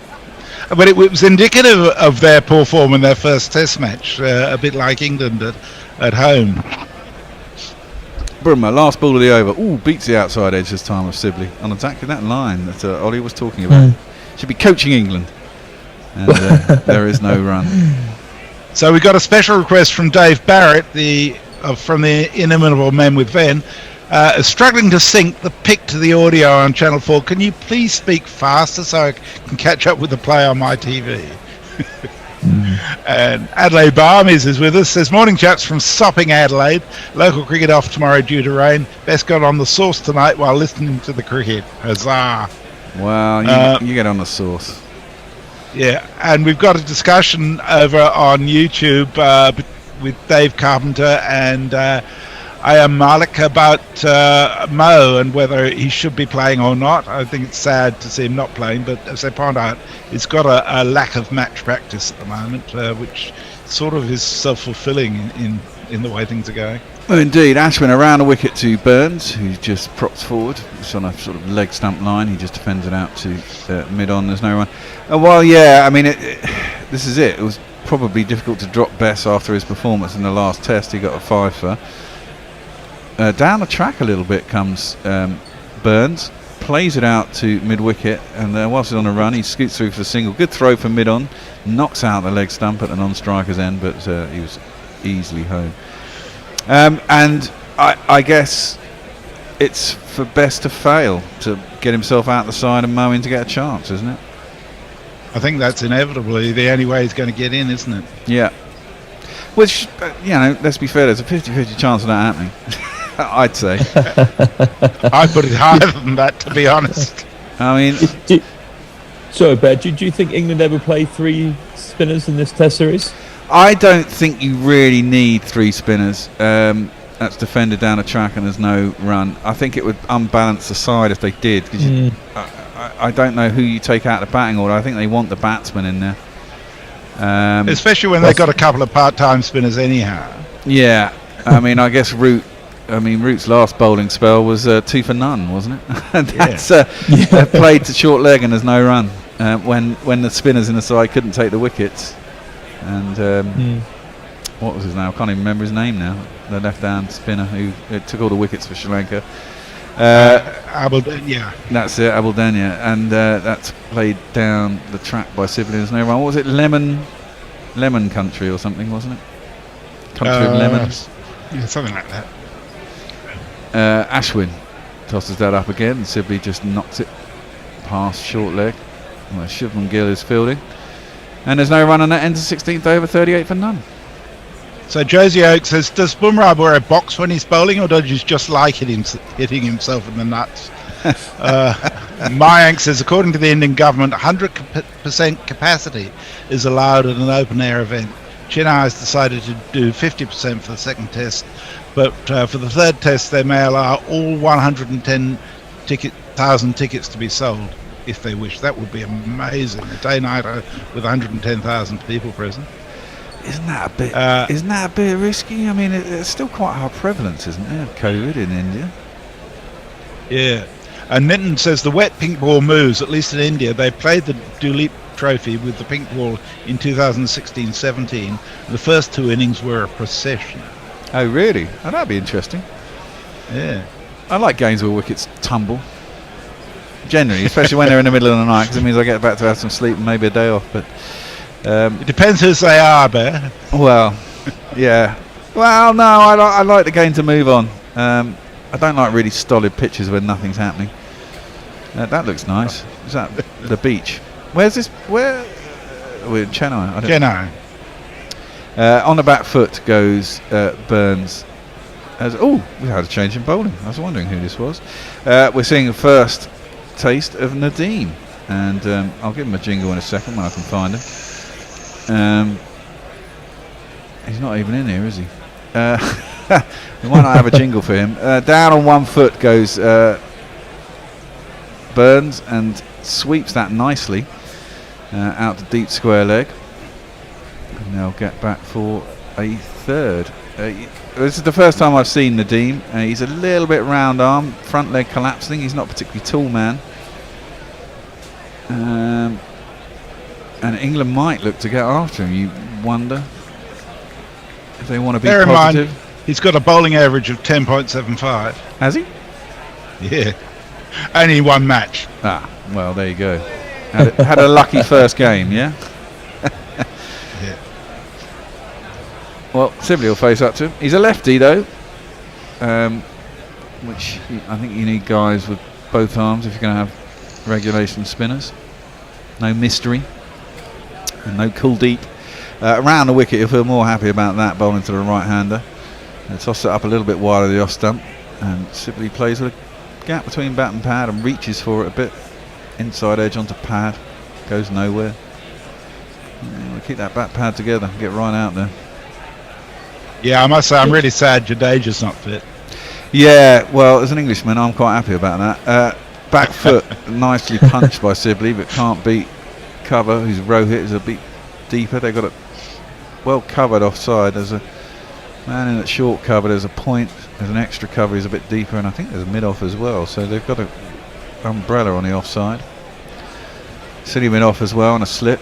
Forward comes Sibley, defends that. No run. Yeah, he kind of feels a bit like our Leach Nadeem, really experienced, great first class career. I think he's got 440 wickets at first class level. Coming to the Indian team late in his career, he's 31 years old, sorry. Okay. And I think he's just going to bowl and he's going to ring the field like this, and he's going to bowl long spells, and rather than some of the other Indian spinner options, which maybe they could have picked. But I think he's going to settle in, and on this pitch, you're probably going to be out there for 90, 120 overs at least. So I think he's going to take the pressure off the attack. Well, maybe, but that one's a bit too short, and Sibley rocked back and crunched it through the offside. Crunch it. Good shot, and it's made it all the way out to the point boundary for another 4. It's Nissan She. It's Nissan She. That's it. They'll look to not let him settle. I mean, it's 7 off his first over, but India will do that to England spinners, and that's my main fear about this series is that England spinners won't be able to get the control that they'll need to, squeeze the run rate when India are batting, and to give the seamers the rest that they'll require. Anyway, so Neymar Butland says many of the names of the Indian team sound like negative experiences. How was your day? It was pants. Oh, what a bum round, mate. First ball of Ashwin's next over is just defended out to cover. No run. England are 45 for none. They'll be pretty happy with this, I'd have thought. Nearly an hour and a half out there. We'll have a change in 5 minutes. Ashwin around the wicket and defended straight back down the track. And there's Have you got work to do today, Ollie? I'm actually going for a brunch. I got a nice lunch with some friends coming up later. So it's the weekend here in Dubai. So of course it's Friday, isn't it?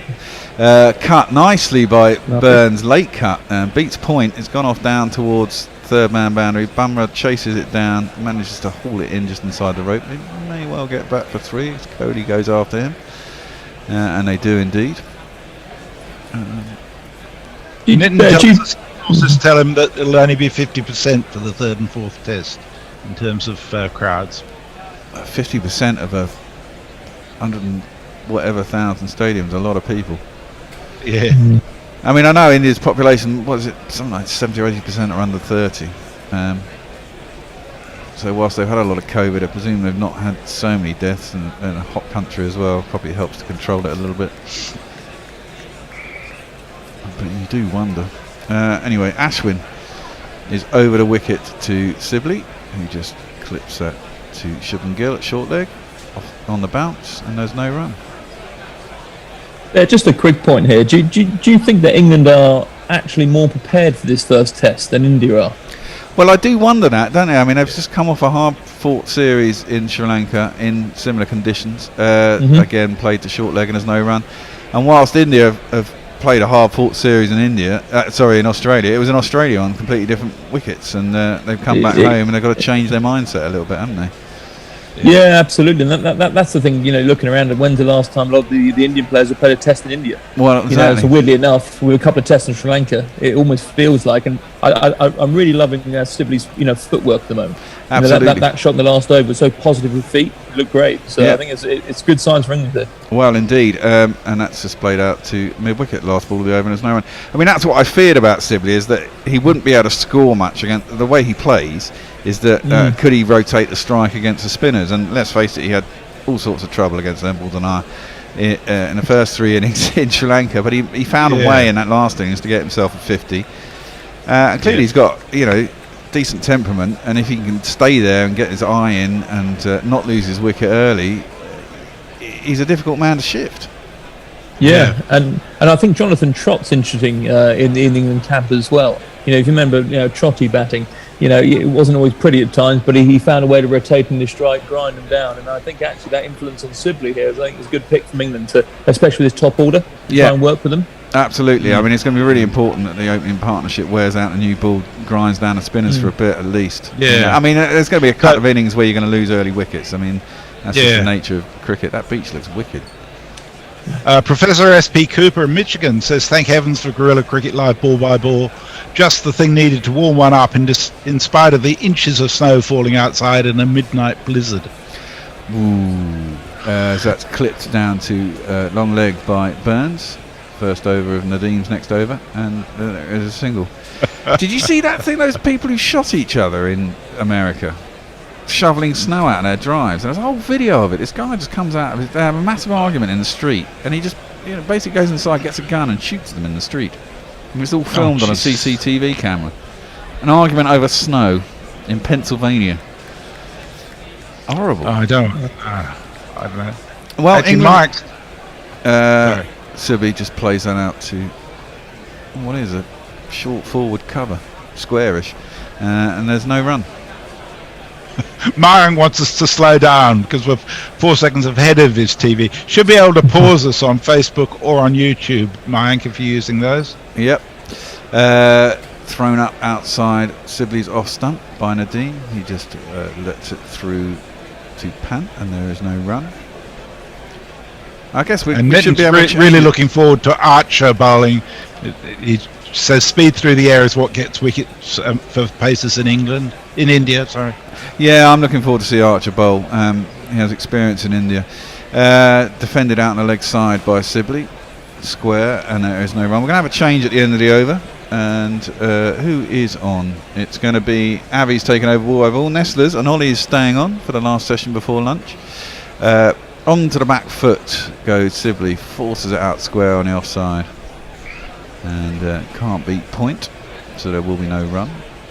And I'm going to go off and do my GPL entries. No, you do that. Yeah, well, the GPL is £116. We've had a few. Nestle boys already in. I am going to go and make some toast, I think, and have a cup of coffee. Nadeem in. Decent ball, decent line, decent length. And Sibley just gets right forward and defends it. Out into the offside. And that is the end of the over. 49 for none after 19. I'm going to be out of here. Avi's back in. Ollie's staying on. And Nestle should be joining. And it's goodbye from me and Jess. See you shortly. See ya. Hello, hello, hello.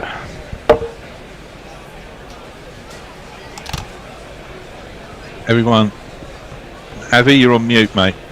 That's it. I'm unmuted. So morning again. I say New England fans must be very happy with this start. 49 without loss. Yeah, very good. Surprising, actually.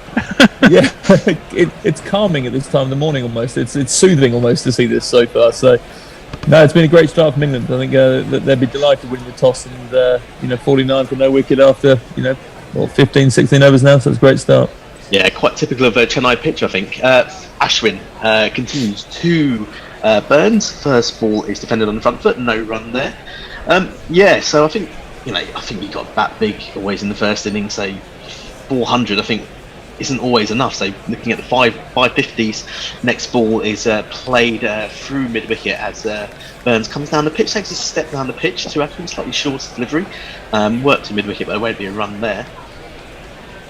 Yeah, I wonder if India have made a wicket with the way they prepared the wicket. I'll break off. As the next ball is targeted down towards leg stump, and it's worked nicely off its legs by Burns. They'll come back for two there, well run. I mean, all the permutations about who's going to be playing, who's going to be doing what, along with the seam of the ball and the pitches. Interesting. Maybe Kohli thought he'd win a toss. I mean, he's won 1 in 11 matches against England in his last in the 11 matches he's captained against England. He's won 1 toss. Which is remarkable, really. I mean well, that's one thing we've got over him then. Yeah, absolutely. As Ashwin continues, this one's bowled onto the off-stump line. It's defended well by Burns, and there'll be no run there. Exactly, and I mean, in India, not nothing happens. Obviously, you don't want to say that for listeners, but it's attritional cricket often for the first few days, especially Chennai, which is a batsman's paradise for those first. Things will start happening on day 4, day 5. Will India be batting last time? I don't know. It depends. They might score 700 like they did last time against England, and there is a sense of you've got to just stick in there while the going's good. You've got to go make the runs, and then be patient. Things will start happening later on in the days, later on in the test matches. It's attritional cricket sometimes in India.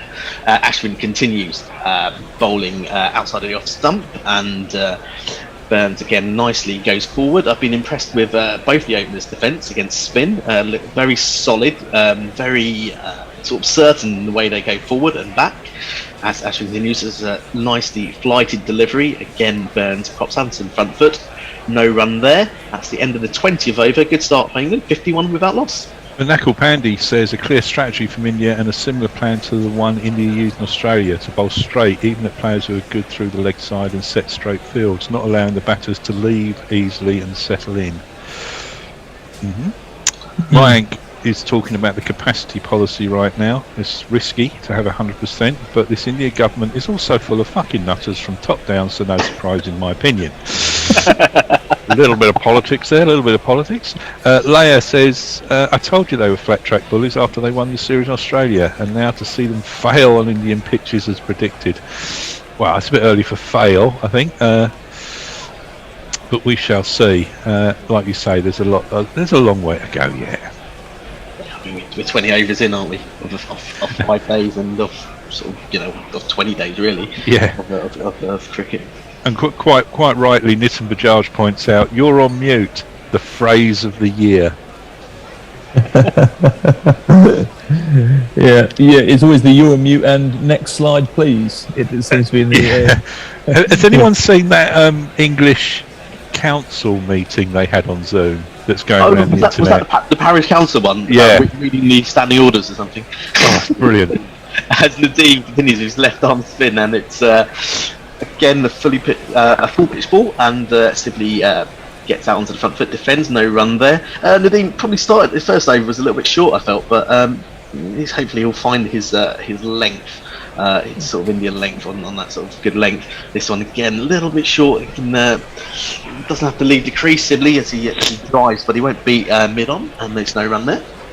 Yeah, a little stat for you, Avi. Like, I've just been doing a bit of digging on Nadeem. Obviously surprised that he played. Yeah, very surprised. The next ball cook. Yeah, but he hasn't actually played a first-class game of cricket or a red ball cricket game since last summer. So he hasn't. And it looks like he's gone a bit flat to me here. He's not brave enough to chuck it up here. No, exactly. A bit flat and short. And his last ball was flat outside of off, and it was defended by Sibley. You're absolutely right, and I tell you what, if I was Kuldeep, I'd be very disappointed. As Nadeem's next ball again, it's a little bit fuller. He's creased there, Sibley, but his defence was solid enough, and no run there. I think Kuldeep's last test was in 2018 in that Sydney test out of the ban, and he took a fifer. He was told he was India's #1 overseas spinner, and he hasn't played a game since. As the team continues, this one's come a bit wider of the crease, angles it in, and it's defended on the front foot again. It squirts out to mid wicket, no run there. Slightly tidier by the demons. He's quite quick. I quite like to see the sort of the speeds. You'd want him to flight it up a little bit more. Next ball, it's maybe a bit more loop on that, but the line isn't very good. It's towards the leg side, and it easily works away for a single. That's the end of the 21st over. England 52 without loss. Yeah, he's bowling around 82 kilometres an hour. It's not arrowing in, is it? But you'd hope it. I suppose for a short guy as well, you'd want him to sort of fly it up a little bit more. But obviously, I think India went with him because he's Axar was injured. Axar's, they want that ball to come away from the right-handers. I think the last tour, England had more left-handers. I think is it only Burns and Stokes now who are lefties? I'm just trying to think of who else is there. And of course Jimmy. Oh, and Jimmy as well. But with a left arm wrist spinner, you think the angles are there even if the ball does come in. As Ashwin, interestingly, stays round the wicket to Sibley. Bowled that straighter line. It was straighter. It was defended out onto the leg side. There's no run there. As he continues, he gets through these quickly. This one again, leg side of Sibley. He's worked down towards fine leg, the short sort of wide fine leg, and there's no run there. Interesting line here by Ashwin. He's decided to bowl straight and onto the leg side. Sort of that thing that Nakul was saying about bowling to the strength of the sort of English players, but sort of having the field for it. This one's pushed out a bit further out the offside, and it's a good single there by Sibley as he works it, just sort of drops the bat as the ball squirts out towards mid-off, and they take a single. Yeah, I think it's been quite a negative start from India in terms of field placing and how they're attacking the batsman with the new ball. But even Ashwin bowling this line, why there's no leg slip. If you're really going to attack this line, actually, you're there to get wickets. You'd have a leg slip here for Sibley on this line for me.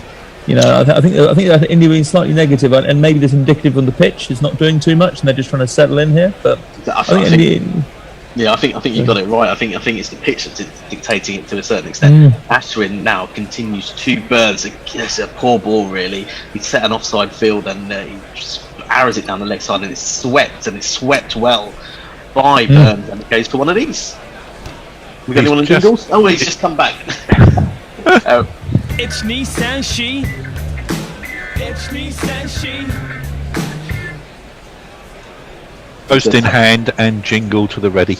Exactly. There it was a good sweep shot actually by Burns. It was actually a bit of a poor ball. It wasn't great length, and it was arrowed down towards that leg stump. He continues. Ashwin, the better line here on the middle and off, and it's only defended by Burns. No run. I've been impressed with Burns Sibley, as I said. Cook was a great opener in Asian conditions, and these two look like they've slotted in pretty well, as the final ball of the over is played out onto the leg side by Burns. No run there. That's the end of the 22nd. England 57 without loss. Knuckle Pandy says, nice to hear you back, Avi. Are we hearing you live from the auto? From the Autobahn? The Alto? I don't know if from the auto rickshaw. I don't know. Martin Lawrence says, all going well for England. Didn't think I'd be saying that. Spangly Sai says, what chaps, just woke up from a dream where England were 2 for 9 and was convinced that was the real score until I turned you guys on. Thank God. Jersey Hope says, if this was a T10, they'd be finished the match by now. Well, they'd be finishing in an hour because the over rate is so slow in T10. I've not really seen much T10, I must say. The team continues a straighter ball, and it's worked out less, so no run. Don't go carry on, Letters. Alan Forsyth said a Vancouver City Council meeting also went viral months ago now. It was the one where someone went to the loo very much not on mute. That's a naked gun, isn't it? As the team continues, poor line on the leg side, it's just only worked to that fine leg fielder who's sort of, what would say, inside the circle. If it was a one-day cricket, he's quite short, but no run there. Nadim's has to bowl that sort of offside line, I feel, or sort of middle and off. Next ball is on middle and off, and it's only defended straight down to mid-on, no run. Yeah, so that council meeting, I think I've only seen a very short highlight of it, but I remember hearing the old vice chair. Was it the vice chair being very stringent in his demands that he controls the meeting? It's so typically English, local council crap. Nadeem continues. It's a slightly shorter ball. It can only be worked out onto the offside, so he actually went forward to it rather than maybe stayed back. No run there. Unimportant people so full of their own importance. A bit like us, really. As Nadeem continues to Sibley, this one's a slightly quicker ball, and it's defended on the front foot, no run. Yeah, our use of Zoom doesn't descend into that kind of madness. Well, thankfully. These are the morning tests. You see, if a few drinks in a sort of Australian away tour. True. Rod singing karaoke in front of the mic. As the final ball of the over is played out into the offside, there'll be no run there. Tidy over from the Dean. He's sort of brought his lengths back a bit, but he's brought him into a better sort of configuration, and England are 57. Oh, that was a no ball. Apologies. That final ball was a no ball from a spinner indeed. Oh dear, oh dear, oh dear. Poor. Spinners bowling no balls is absolutely shouldn't have. Nope. It would have been a tidy maiden, but let's have a look and see how far over he was on the replay. Yeah, fair enough. Didn't get anything behind the line, and that is a no ball. Ball picked up by the third umpire. So he will complete his over now. And the next ball is just played out onto the offside. It's picked up by the silly mid-off. No run there. That's now the end of the 23rd over. England 58 without loss. Yeah, Knuckle talking about Nadeem says doesn't give the ball much air, hasn't throughout his career, bowls a little quicker than most, straight lines, very accurate, lets the pitch do the work and tries to threaten both edges. So Dave Barrett's with us, Men with Len. Hello, Dave. I'm quite enjoying the lack of adverts on Channel 4, but how do they generate any income to pay for the broadcast? Maybe they're borrowing the guerrilla cricket business model. Oh, I hope not. We've got a business model. Salapan says, hello from sunny Japan. We aren't 40 for 3. What on earth is going on? Well, be quiet. I don't think England have been 40 for 3 in India that many times, have they? These are good pitches. I mean, I think in general you've got the England fans are generally pessimistic, and when we don't collapse, we get worried that something's not happening. Exactly. As have we got a bowling change here? No, that's. I don't know what's happened to the feed here, but that was Nadim's last ball again that we've just seen. That was. You didn't bowl another no ball off the no ball. That's what I was thinking. No, it's still 58 for not. I think the feed maybe has slightly gone out of sync, maybe, or something like that. But that was the end of the over. Yeah, I think as I've said before, it's about hanging on in there. This has been a good partnership. They're seeing out balls as well. Tiring out the bowlers, making Ashwin bowl 30 overs in a day, or 20 overs in a day. Ashwin continues to zip. It's a great shot. He takes a step down the pitch, reads the flight really well, drives it down to mid-on for one of these. Go on, Bear. The number of the day. Who could ask for more? The number of the day is 4. I'm doing a washing up. Well, but Burns done that very well. Took 2 steps down the pitch, read the flight really, and played it very nicely. Beat the sort of straighter mid on, and it was a very nice shot actually. Been impressed with him so far. Has he?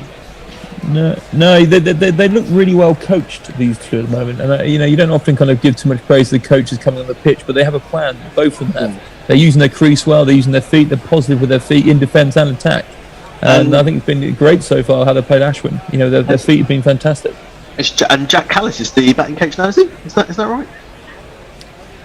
Was he in the kind of? I know Trotty's there, isn't he? He's up in the Trotty's there. Callis is part of the team. Yeah, well, there you are. There's 2 pretty decent people to have around the nets when you're trying to ask them questions about their experience at it. Yeah, and both have had success in India as well. I remember. Probably playing pretty well in 2012, I think it was. Ashwin bowls straight a ball, and a bit of indecision on the length there by Burns this time, but he defends it, and the ball squirts back to sort of first slip, and no run there. We haven't had a single. I shouldn't say this. I know you're going to say. No, I'm not going to say it. Carry on. Yeah. Ashwin, a bit more flight here, and defended on the front foot, full of ball, no run. But we haven't, have we? You know what I'm thinking. It has. As Ashwin continues, this one's down the leg side, or sort of aimed towards the leg side rather. Burns actually gets his front foot out of the way, plays it just down the wicket, and there'll be no run there. Not a great deal of turn though for someone pitching it outside a leg stump. And what turn there is pretty slow at the moment. Reverse swing, it's gone up in the air, absolutely awful from Burns. Absolutely no need to do that, and England have gifted a wicket to Ravi Ashwin. Can we have a jingle for that? Awful shot from Rory Burns. Decided to reverse sweep, and the ball just spooned up in the air. Easy take for the keeper, and let's have a jingle because that was awful. I won't look back, 'cause by the time that I do, you'll be gone. Brainless. How frustrating for an England fan. But why would you do that? You're batting so well, and he's trying to pull the reverse sweep out, let alone the conventional sweep, and it's just banged the glove and just gone straight up in the air.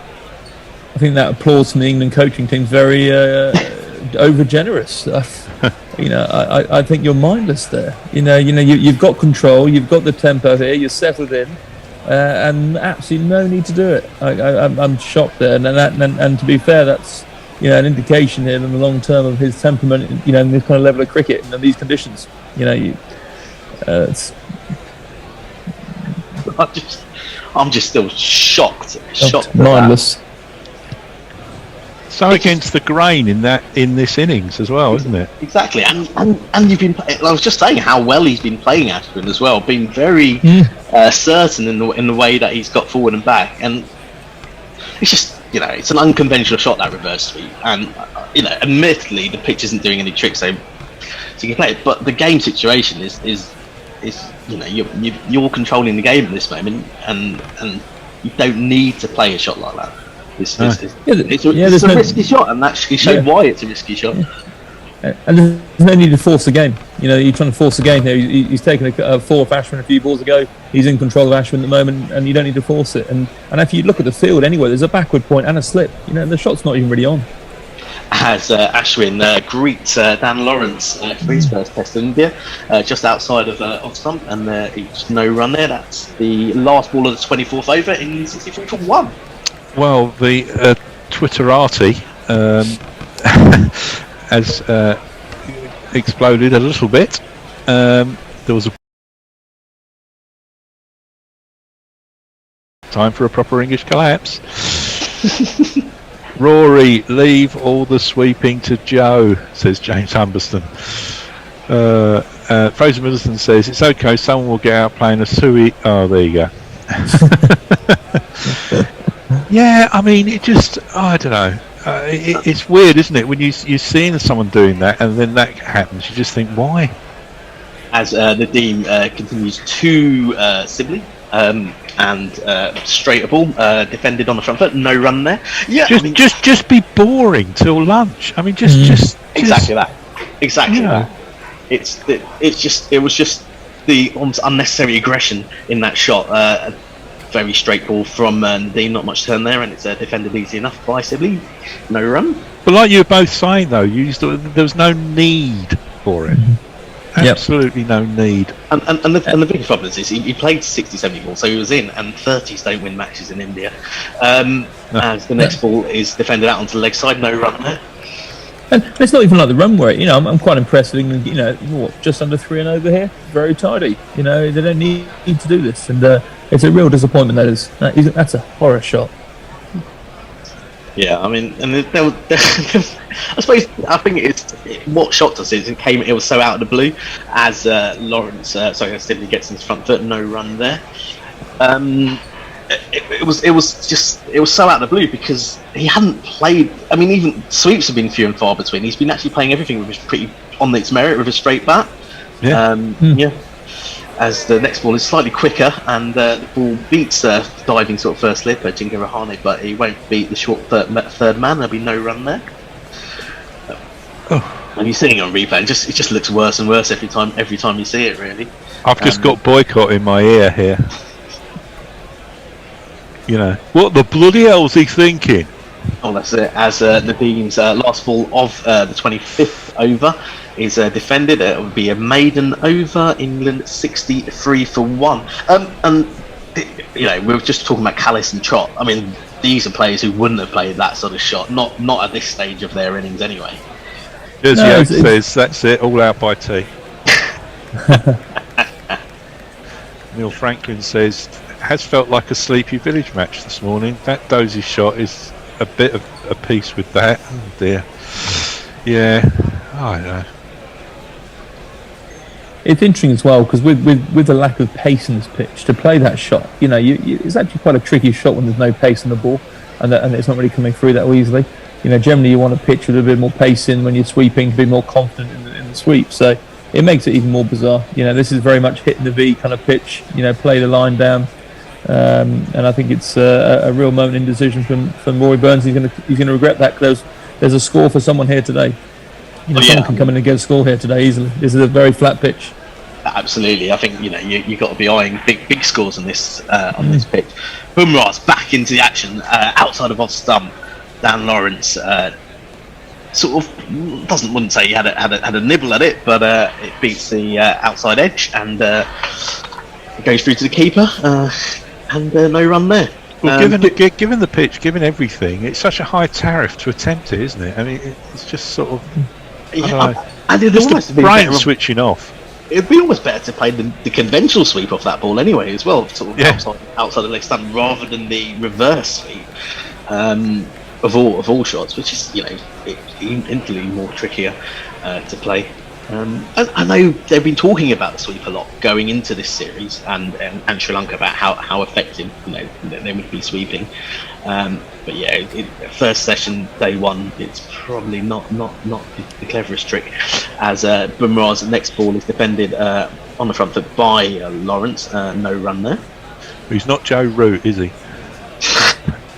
Exactly, he's not Joe Root. I can understand. Ashwin doesn't like batsmen sweeping him as well. I think that's something that probably the England players have probably been told.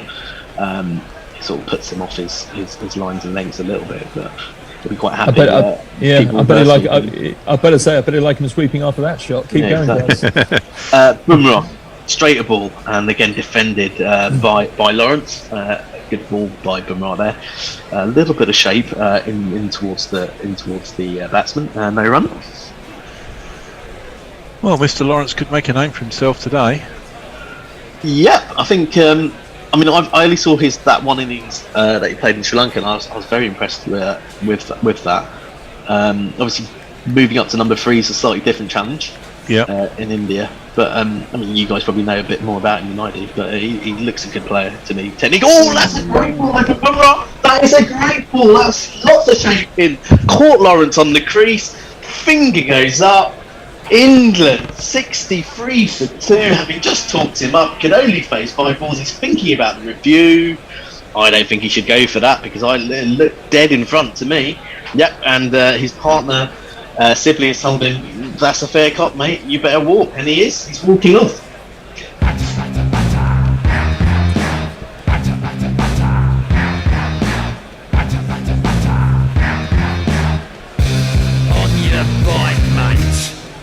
Yeah, we saw with the ball before and this ball, there's a little bit of shape there from Bumrah. Shape in towards the batsman. It caught him on the crease, really, Lawrence. Couldn't get forward to it. Didn't want to go back. It was slightly short of a good length. And that was arrowing into middle and off. Well, how things change in a couple of overs. A wicket will always bring 2. Test cricket, isn't it? It's the last 5 minutes, everybody, to enter the GPL. I think it's... I don't know what's the pot bear at the moment. Is it £118? I think last time I looked. So get your predictions in, win some cash. God knows what the prediction's going to be now after the last few minutes.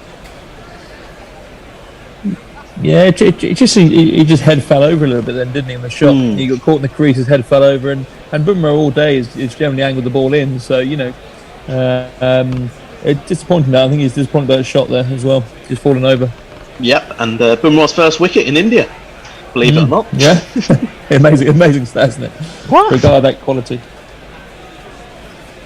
His voice is high-pitched and ginger hair like a pick, but massive runs he has hit, so there's that. Introduce yourself. Joe Root. Introduce yourself. Joe Root. Introduce yourself. Joe Root, actually. Wow, and here he is, the England captain, Joe Root, and probably didn't expect to be out here in the first session, or hope not to be. Maybe expected it before the toss, who knows? But I think after the first 20 overs, and it's a tricky little period now before lunch, I suppose, for him to face. Bumrah now definitely with his tail up. He's got the ball in his hand, takes his 2 little steps and then gets into his gallop, and bowls just wide of off stump, and it's played on the back foot by Root through square, through that point region. They'll get through for a single. Root comes off the mark, and England move to 64 for 2. I think there's only 1 ball left in this over, and we're seeing. I'm just trying to look at that ball. Did it go with the shine? Actually, it definitely. I mean, there was a bit of movement there. Yeah. And maybe it's gone with the shine. Then it's hitting middle stump, as we see on the ball tracker. And to be fair to Kohli, good bowling change. Credit the captain there as well to bring your seamer back. Bowled 6 already this morning, and credit to Kohli to bring it back for lunch at Lawrence. So whether that was a preemptive move or that was a good captaincy there. As the next ball from Bumrah to complete the 26th over is straight, slightly short but good length. It's played defensively by Sibley at the end of that 26th over. England 64 for 2. We've got a little change coming up soon. Or was it next over? I think it's next over. Yeah, I think it's next over. Jersey Lunch says, see, the collapse is on. Collapse is on. Bear, you went off for your toast in very comfortable mode, coming back for the odd 4 jingle and 2 wickets down now. Yeah, I know, it's a bit of a disaster. Blame it on Bear's toast. I didn't even have to rub my tummy either. It's gifting these 2 wickets away. I suppose Lawrence, you can feel for him. He'd only faced 5 balls. So to get used to the pitch a little bit. But yeah, no, they'll definitely be looking at Burns in the dressing room, I'm sure. Joe Root though, it's he's in fine form. So how he handles Ravi Ashwin all through this series is going to be very interesting. I remember Ashwin got him a couple of times in the last tour and celebrated very wildly every time he got him. So it was he always knew it was a big wicket. But yeah, Root seems to have found his conversion touch again as well, sort of converting 50s into 100s now, as we saw in Sri Lanka, big 100s at that. So it'll be interesting to see how he gets on with Ashwin. Ashwin first ball, and Root sort of aggressively a little bit, but played with a full stroke of the bat, and the ball goes through the covers, and they'll get through for 2 runs there. Ashwin sort of bowled it a little bit wide of off stump, and Root wasn't going to leave or anything like that, and he took a good foot forward and went through. Tried to actually work it to leg side, and probably got a bit of a leading edge actually through the covers. Next ball is straight, and this time defended by Joe Root. Gets that forward press going, and no run there. So yeah, it's an intriguing battle, Ashwin to Root. I think this is the big battle of the series. Yeah, massively. I think like you said, it's the big wicket for India. Sorry, as the next ball is just outside of off stump, and it's defended by Joe Root. Stayed in his crease there. Ball squirts out and no run. Yeah, Knuckle tells us that Jack Callis actually was just for Sri Lanka. Oh, was he just for Sri Lanka? It's a habit that England have of just having coaches just stay for one series or part of the series. This next ball's worked out on the next side and go through for a run. Oh. And they're going up for a run out. Kohli from mid wicket has had a go at Joe Root's end and tossed it down there, and it was a direct hit, but I felt that Joe Root had got there myself, although Ashwin was very interested in the run out. I think Root's safe personally, but we'll even with a direct hit, but we'll have to have a look at that on the replays. And it wasn't a direct hit, it was Ashwin. It deflected off his hands. He's well in, isn't he? Root was well in, yes. And he was behind Ashwin. No wonder Ashwin was so excited about it. He would have no idea where Root was. He was basically past the return crease as well. By the time he'd got in there, it was good work from Ashwin though. And but there you go. I think that just shows the sort of how India's tail is up there now. A bit quicker and a bit sharper in the field, bit quicker in the field now than probably what they were at the beginning of this session. And they know it's a big wicket as well. We're all getting blamed on Twitter for commentators' curses. We were bigging them up a bit. Mine's totally deliberate. I'll be bigging up.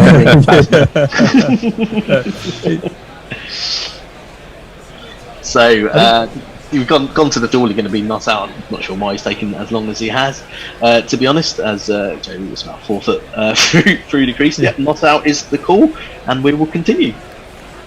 2 balls left of this 27th over.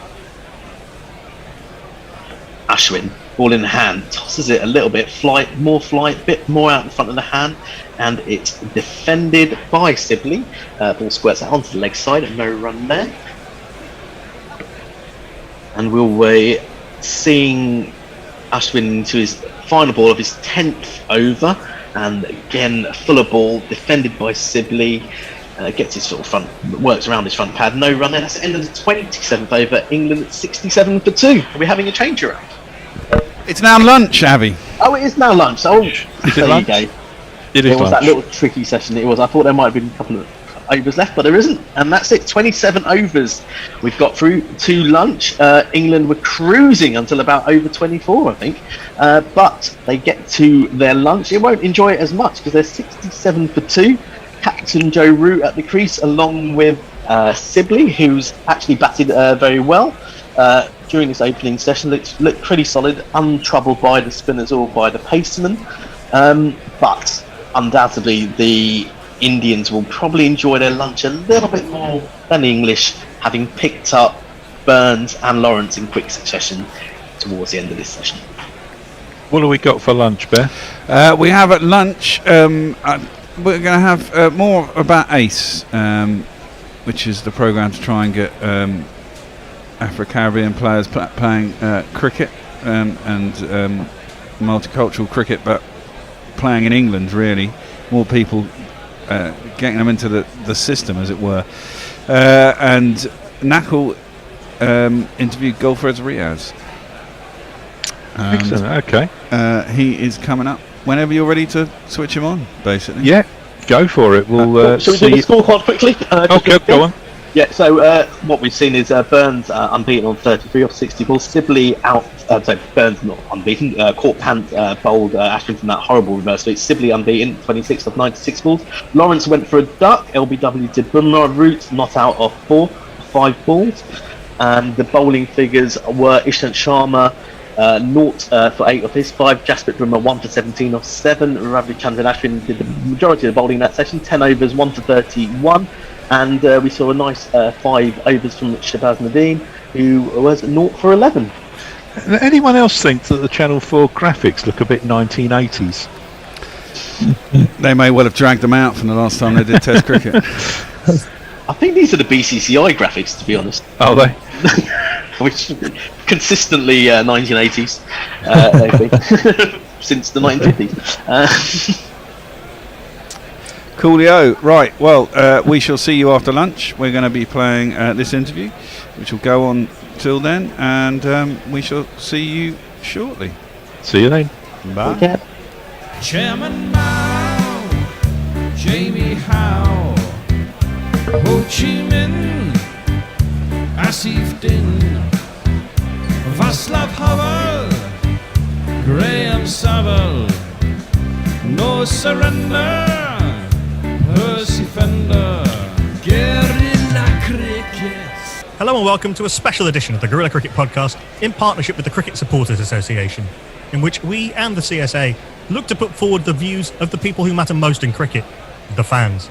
I'm your host, Nakul Pandey, and I'm joined by the chair of the National Asian Cricket Council, Gulfraz Riaz. Hi, Nakul. How are you?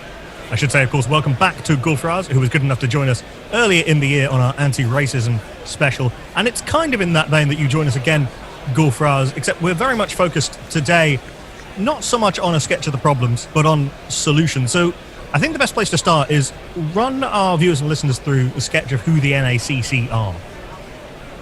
Yeah, the National Asian Cricket Council is a key advisory body to the ECB. Started off with their South Asian engagement work, which we were consulted with, and as well as the Asian community up and down the country, over 2017, 2018, and then really working towards those action plans that were identified in the action plan. And then since then, we've also been advising up to 19 first class and non-first class counties around the country, as well as MCC Foundation and MCC Young Cricketers. So from an advisory point of view, we've got a really good base in terms of engagement and supporting what every county and cricketing fraternities are doing with the South Asian community. And what are those counties doing, and what are the ECB trying to do? What is, in effect, the problem that the NACC exists to solve? I think they're multi-layered, to be honest, Nicole. I think there isn't just one. I mean, what Hampshire may have an issue with will be very different from Leicestershire, where there's a heavy Asian community, to Warwickshires, etc. So the movement actually started originally with the 5 core cities, London almost being like one group, and then it was Birmingham, Leicester, Leeds and Bradford.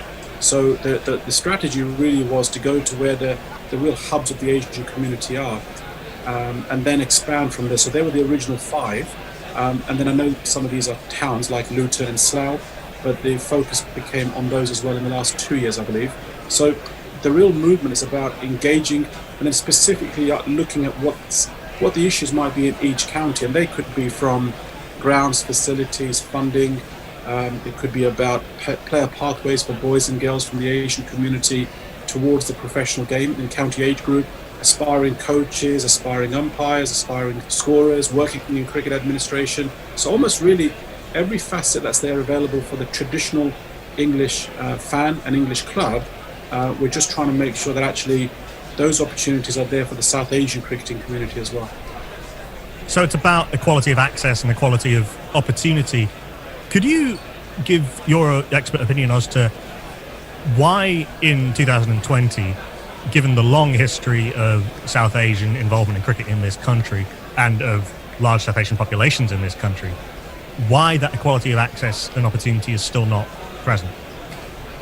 Yeah, good question, Nicole. I think it's twofold. I think first was about becoming aware of the communities, the Bangladeshi, the Indian, the Sri Lankan, Tamils, etc., Pakistanis.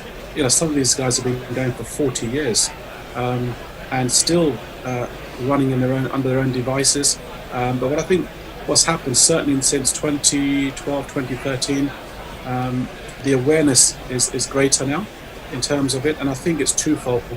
Just as the focus is via the governing body and the county boards, I think it's really important that the South Asian cricketing community also take ownership and build bridges and develop their interest via the county boards and the cricketing stakeholders in their countries. But I think the point is that actually, yes, there has been a bridge that hasn't been built over the years.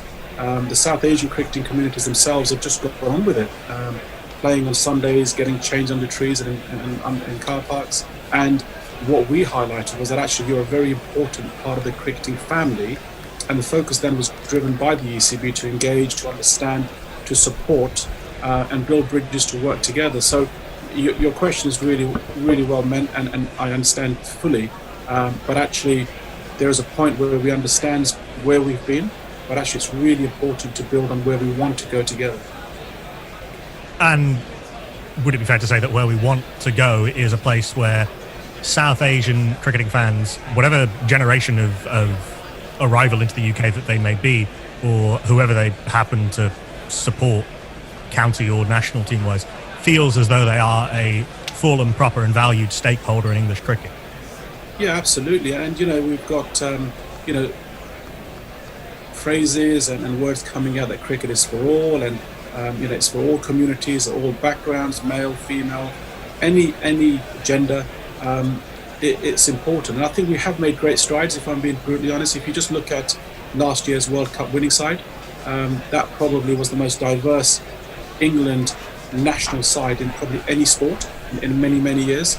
So that was really important. And then you look at people behind the scenes, and a man that you and I both admire in Mo Bobat, National Performance Director, who plays a huge role in English cricket. And then we've seen great journeys, people like Vikram Solanki at Surrey, Min Patel at Kent, Ajmal Shahzad at MCC's head coach. And then we've got people in influential positions like Sanjay Patel and Vikram Banerjee. So all these in the positions they're in at the moment weren't there 4 or 5 years ago. So we are making strides. It's not perfect. Nothing really is in life. But do we understand the problem? And is the intention there? I believe it truly is. And you, as the National Asian Cricket Council, you said have been brought on as an advisory board to the ECB, and have been for a number of years. One of the biggest things that come out of that was the South Asian Action Programme. So could you describe just quickly how that plan came about, what its recommendations were, and how far along that process? I know it is a long process. The work of undoing or improving on 40 years worth of problems doesn't happen in just a couple of years. But in terms of how far we are along towards meeting those goals. Yeah, and those goals were, as I said, were on different facets in terms of it is an 11-point action plan. It was not something that was going to be achieved within a couple of years. It could be 5 years. It could be longer. But the journey towards that was actually where Vikram Banerjee and his team, and Vikram's head of strategy, he genuinely went up and down the country and held forums and consultations with the South Asian cricketing community in places like Leicester and Birmingham and Yorkshire, Leeds, and there was input from the Asian community, and I was present in a number of those, and there were some very frank, honest conversations that took place, and then on the back of that, the strategy was pulled together, and I fundamentally believe that actually the strategy in principle, the raw ingredients of the strategy are absolutely right to get things going, to get the momentum. And then the other part of the plan really is about the community engagement, and also, Nicole, the county board involvement is absolutely crucial, because from Lord's HQ, fantastic plan, consultations are being done, strategy is good, but actually who's delivering this? Who's got the engagement with the communities in Birmingham or Leicester or in Bradford? And I think that's where the real crucial part of the jigsaw is, that actually who's delivering, what's the engagement, and what are the measurables? How are we measuring this over what period? So it's a lot of work to be done, and there's some really key elements of who needs to drive this, and I would say one of the key people is the South Asian community themselves. We can talk about both of those elements now, the delivery of the county board and also the willingness to engage of the various South Asian communities, because it's important to note that there are multiple South Asian communities, not just from each particular South Asian country, but then the needs of the Bengali population are very different to that of the Gujarati population, are very different to that of the Punjabi population. The needs of the Pakistani Punjabi population compared to the Pakistani Pashto population, these are very different communities who come from very different historical backgrounds. What are the key deliverables, I guess? What are those key measures by which you say, right, this has been a success, we need to do more of this, or we need to work harder on this, or that wasn't the right way to do this, we need to do something else? What are those key metrics that we're looking at?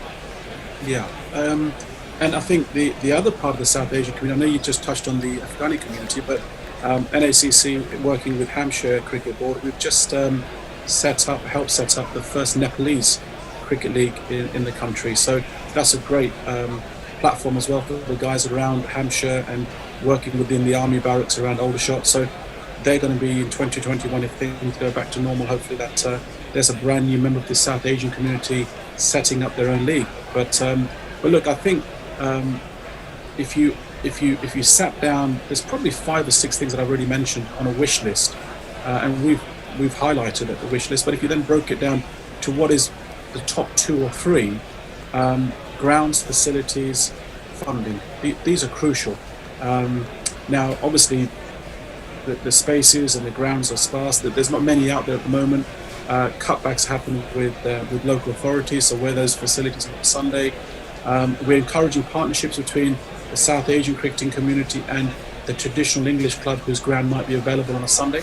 So to build those bridges and allow access to use good facilities, and the old age one, where Asians are saying that actually we haven't gone on to represent ourselves in the professional game, boys or girls. I mean, women's cricket is equally important, and obviously playing for the national side as well. So those are the top 3 things at the moment.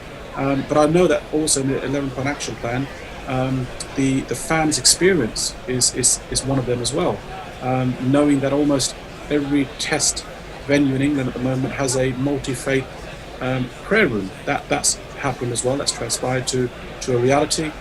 But I know also that that fans' experience is important. There were consultations about having alcohol-free areas, halal food, vegetarian food. So all these are learnings. All these were put forward by the South Asian community when the consultations happened, And you will see that actually if you do go to a test venue on a test match, there will be halal food, there will be a prayer room available, vegetarian food equally, and non-alcohol areas as well where people that don't partake in that can watch the game peacefully. Yeah, I mean, it seems like a long time ago, but the World Cup, I went to a number of the World Cup games throughout the summer, and all of those things were in evidence in these COVID, socially distanced, empty ground times. It seems these seem like nice problems to have, but hopefully we can get back to talking about those. And the fan experience segues in beautifully to the Cricket Supporters Association, who we're very delighted to be partnering with here on Guerrilla Cricket. So how did that link come about between yourselves and the Cricket Supporters Association, and what are the mutual aims that you two want to achieve working together? Yeah, so we've known Becky for a number of years. Becky and myself were part of the board at the Club Cricket Conference. Look, the parallels really there are, first and foremost, trying to set up an entity or an organisation that understands the needs of the fans. Once you know and understand them, then you can obviously speak to the stakeholders, be it the county boards, the ICC, the stadium managers, for example. So it's a really, I think it's an important part of the jigsaw for the cricketing family. You know, the teams, the stadiums, the national teams that we support, the players. There's a voice for almost everyone out there at the moment, and there wasn't one so much as for a collective voice. Yes, we've got separate army and other fan groups that didn't ever work against each other. They just had their own interests because their heritage and their communities and their fan base was because of that reason.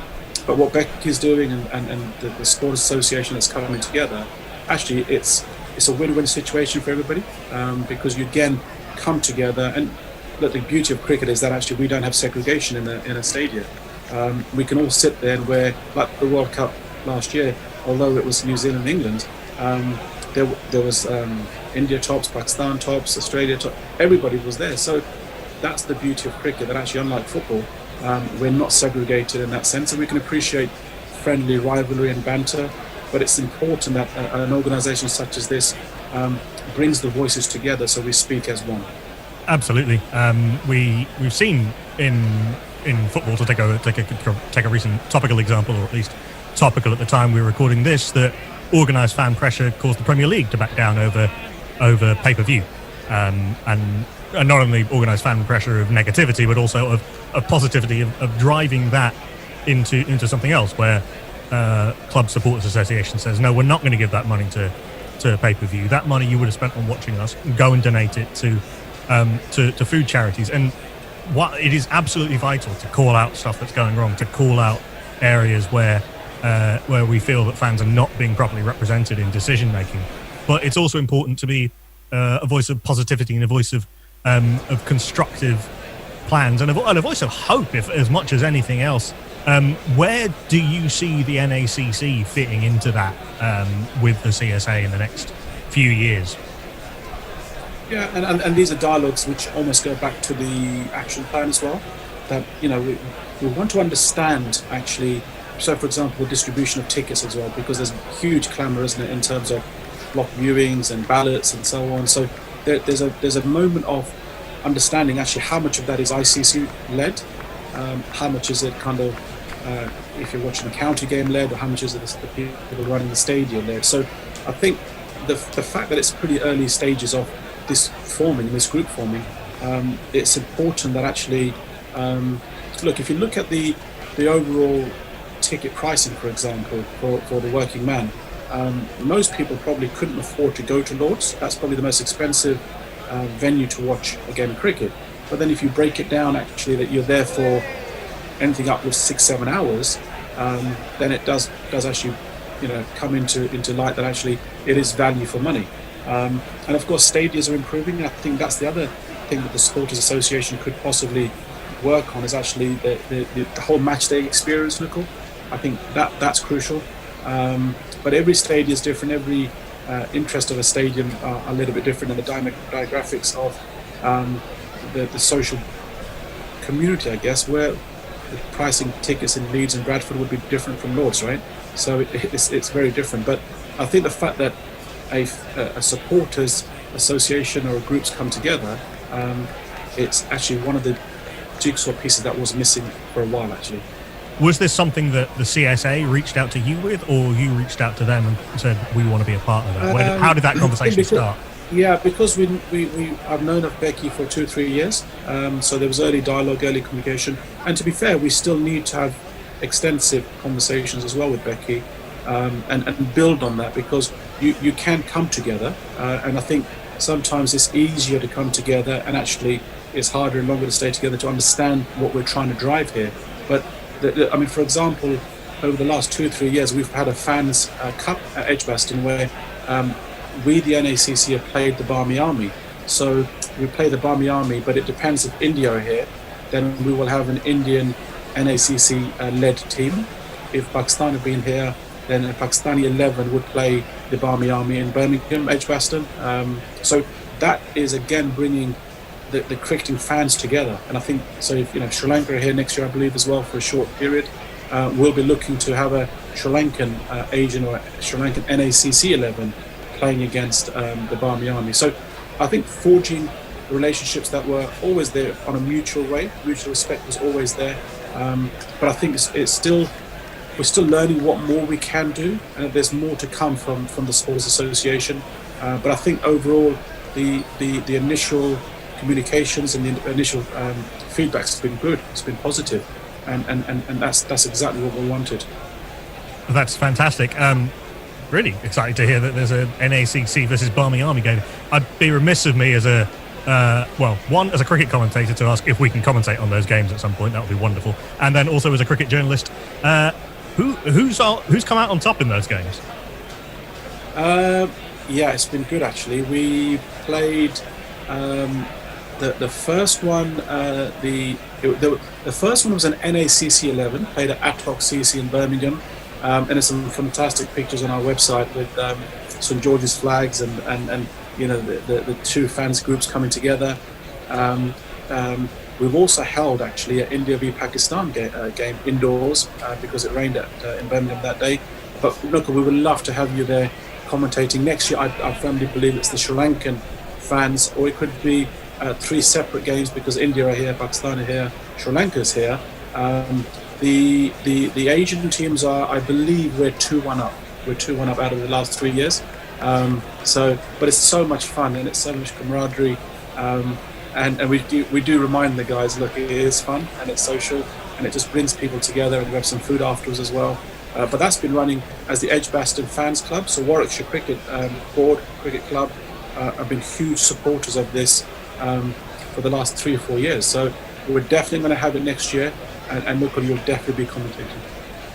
NACC 2-1 up with many more to play. Exciting stuff. We should touch on a couple of bigger picture issues that affect both the CSA and the NACC. The first one, frankly, is COVID. I mean, I want to say how frustrating, but how difficult has it been? What has the impact of COVID been on the activities of the NACC when it comes to fan representation? Yeah, it's been challenging because obviously we had Pakistan here this year, and we saw some desperate fans. I think it was at Old Trafford across the road for where the train station is with their drums and trying to motivate the teams from that aspect. But look, I think the important thing is that great and huge credit goes to the ECB for getting cricket on, and obviously West Indies and Pakistan for coming over and working in difficult environments like the bubble. But from a fan's point of view, I think we would have taken, if we go back to March, April, almost fearing of no cricket at all. So some cricket is better than no cricket, and watching cricket on television is definitely better than no cricket at all. So look, we understand circumstances are difficult, and we're still a sport. We're an enjoyable sport. We're recreational, be at international level, but there's been some huge sacrifices made by key front workers and doctors and nurses and others in the NHS. So we're just grateful that actually we saw some cricket. But look, I'm not sure if you're like me, but I'm getting a little bit tired of these artificial noises with the crowds. It doesn't feel the same as much as you try to think that they're there. But the important thing is safety, and hopefully we can get to some normalism for next year. To be honest, when we're commentating, we don't hear any of that. We make the artificial noises ourselves, frankly. But we're probably not the right people to ask. I then also want to also touch on the recreational game. There can be a danger when something like COVID takes over, that all of these priorities that we've talked about representation, about building bridges from both sides, can get lost a little bit. So when what did what we got of the recreational season look like from the point of view of your objectives and the objectives of the South Asian Action Plan? Yeah.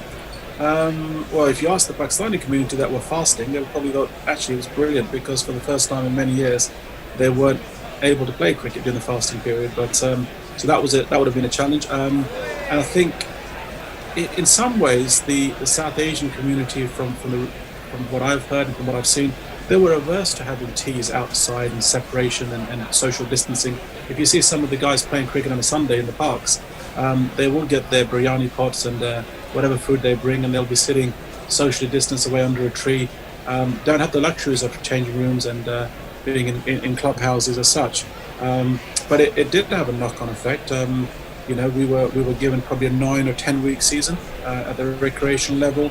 A lot of teams, and this is where I was very proud of the South Asian cricket leagues. They some of them went to a T20 mode only. Some of them played two T20s in a day, with colour clothing and white ball. So very resourceful, very well organised leagues with good people running them. But the challenges were there absolutely, and not having because some local authorities couldn't make grounds available local because they had other priorities with cemeteries and other works that needed, and staff being on furlough. So we learnt a lot actually. The resilience of the South Asian cricketing community. Almost every league managed to get a cricketing program, which is fantastic. And they're resourceful, they're strong, and they're able to manoeuvre and adapt very easily. Yeah, there's a word in Hindi called jugaad, which is about resilience and about adaptability to situations. And there's been, well, we've all needed to show a little bit of that, frankly, over this year of 2020. The final point, and it's something that you and I have touched upon, and you touched upon when you were on the show last time, is about it's quite easy to think of the South Asian community as almost intrinsically linked with cricket, as though they're almost mutually sort of almost symbiotic, as that you almost can't have one without the other. So some may ask why the South Asian community in particular needs a particular focus with everything else that's going on. But it's fair to say that actually this isn't something that can be just assumed. No, and I think you've got to trace back to when the South Asian cricketing community the South Asian community first came to the UK. And look, at the end of the day, I think people and communities are people and communities because they feel comfort in being together, especially when they come to new shores. And they're ultimately products of their own experience and in their own environment, so they feel comfort in that. So, it's transpired that way. It's been there 30, 40 years over the years. And my concern is, and I think we touched on it last time, was that actually probably going into 5th generation now, where is the growth and participation? Where is the interest of the South Asian community? And I've always said that actually 4 or 5 generations in with any community, Polish community, Somalian community, you will become more British. There's no denying that. You will become an environment or a product of the environment that you're in. And I think the point you were trying to make was actually, was it's in our DNA. When we first came over, the first generation, 3rd and 4th, but actually we're seeing that the interest is probably not as high as it can and should be. And my fears were always been, when I mentioned last time, what happened to the Caribbean cricketing community. And, in a few generations, maybe in a decade, we may be in a position where numbers are dropping. I know that at least a couple of leagues, especially in East London, weren't even sure after 30 years of being in existence that they would be able to run as a league this year. So that's where the real work is needed. We need to inspire, and we need to get the community investing in their youth. That's really, really crucial, because it is in the DNA. But if you don't engage with children, if you don't bring them in, if you don't spend time with them, we've got the role models, right, Nicole? We've got Moyen there, we've got Adil there, and over the years with Ravi and Monty. But the important thing is learn the lessons in some ways, because I set up the African Caribbean Cricket Association. I know what that first generation Caribbean community said to me at the Oval, and you can learn from that. And it's important that the South Asian cricketing community learn from that and invest in their youth. So finally, as we wrap up, how do we as cricket broadcasters and as media, how do you, the NACC and the CSA as fan groups, ensure that the South Asian cricket community not only maintain their status, cricket communities I should say, maintain their status within English cricket, but also become a more integral part of it? So what are your hopes and your goals over the next few years as we come out of COVID, as we try and build the vision of cricket in this country that we want to see? What does that look like? I think the key word, Nicole, is integration. You can still have your leagues, you can have your identity, you can have your community setups, but integration is crucial. And where you've got really well-meaning plans in All-Stars cricket, that was the participation growth arm of the ECB in terms of igniting interest in young English children. We firmly believe that actually that same model should be easily transferable into the South Asian community, with Dynamo's cricket coming in now as well. But you need to get the leagues to invest in their children. You need to set up junior leagues. If there are no junior leagues, you need to take those children into traditional English clubs. They've got fantastic facilities, 150-odd children already. Don't be afraid to go into that world and keep your child involved in cricket. They can have a parent club be in the English club Monday to Saturday or Friday nights, and you can still have your leagues on a Sunday. You can still have the community leagues, because they're a rich heritage part of our growing up in England, and we can't afford to lose the South Asian leagues. All of them, Indian, Pakistani, Bangladeshi, Sri Lankans, Tamils, Nepalese now, and hopefully Afghanis as well soon. And it's crucial that we keep supporting them, but keep listening to their needs, and then we can know exactly where they need support.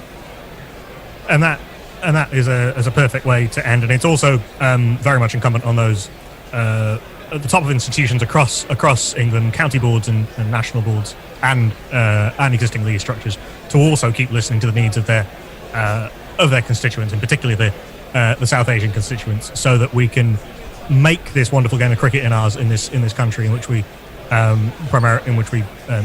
live properly representative of cricket fans all over the place, and wherever they come from and wherever they hope to end up. The CSA have an initiative called Every Cricket Fan, and that's very much what we here at Guerrilla Cricket want to be striving towards and want to help bring about. Gulfraz Riaz, Chair of the National Asian Cricket Council, thank you very much. Thank you, Nicole, and we'll see you commentating or playing in the NACC game next year. Take care. Guerrilla Cricket. Revolutionary cricket commentary.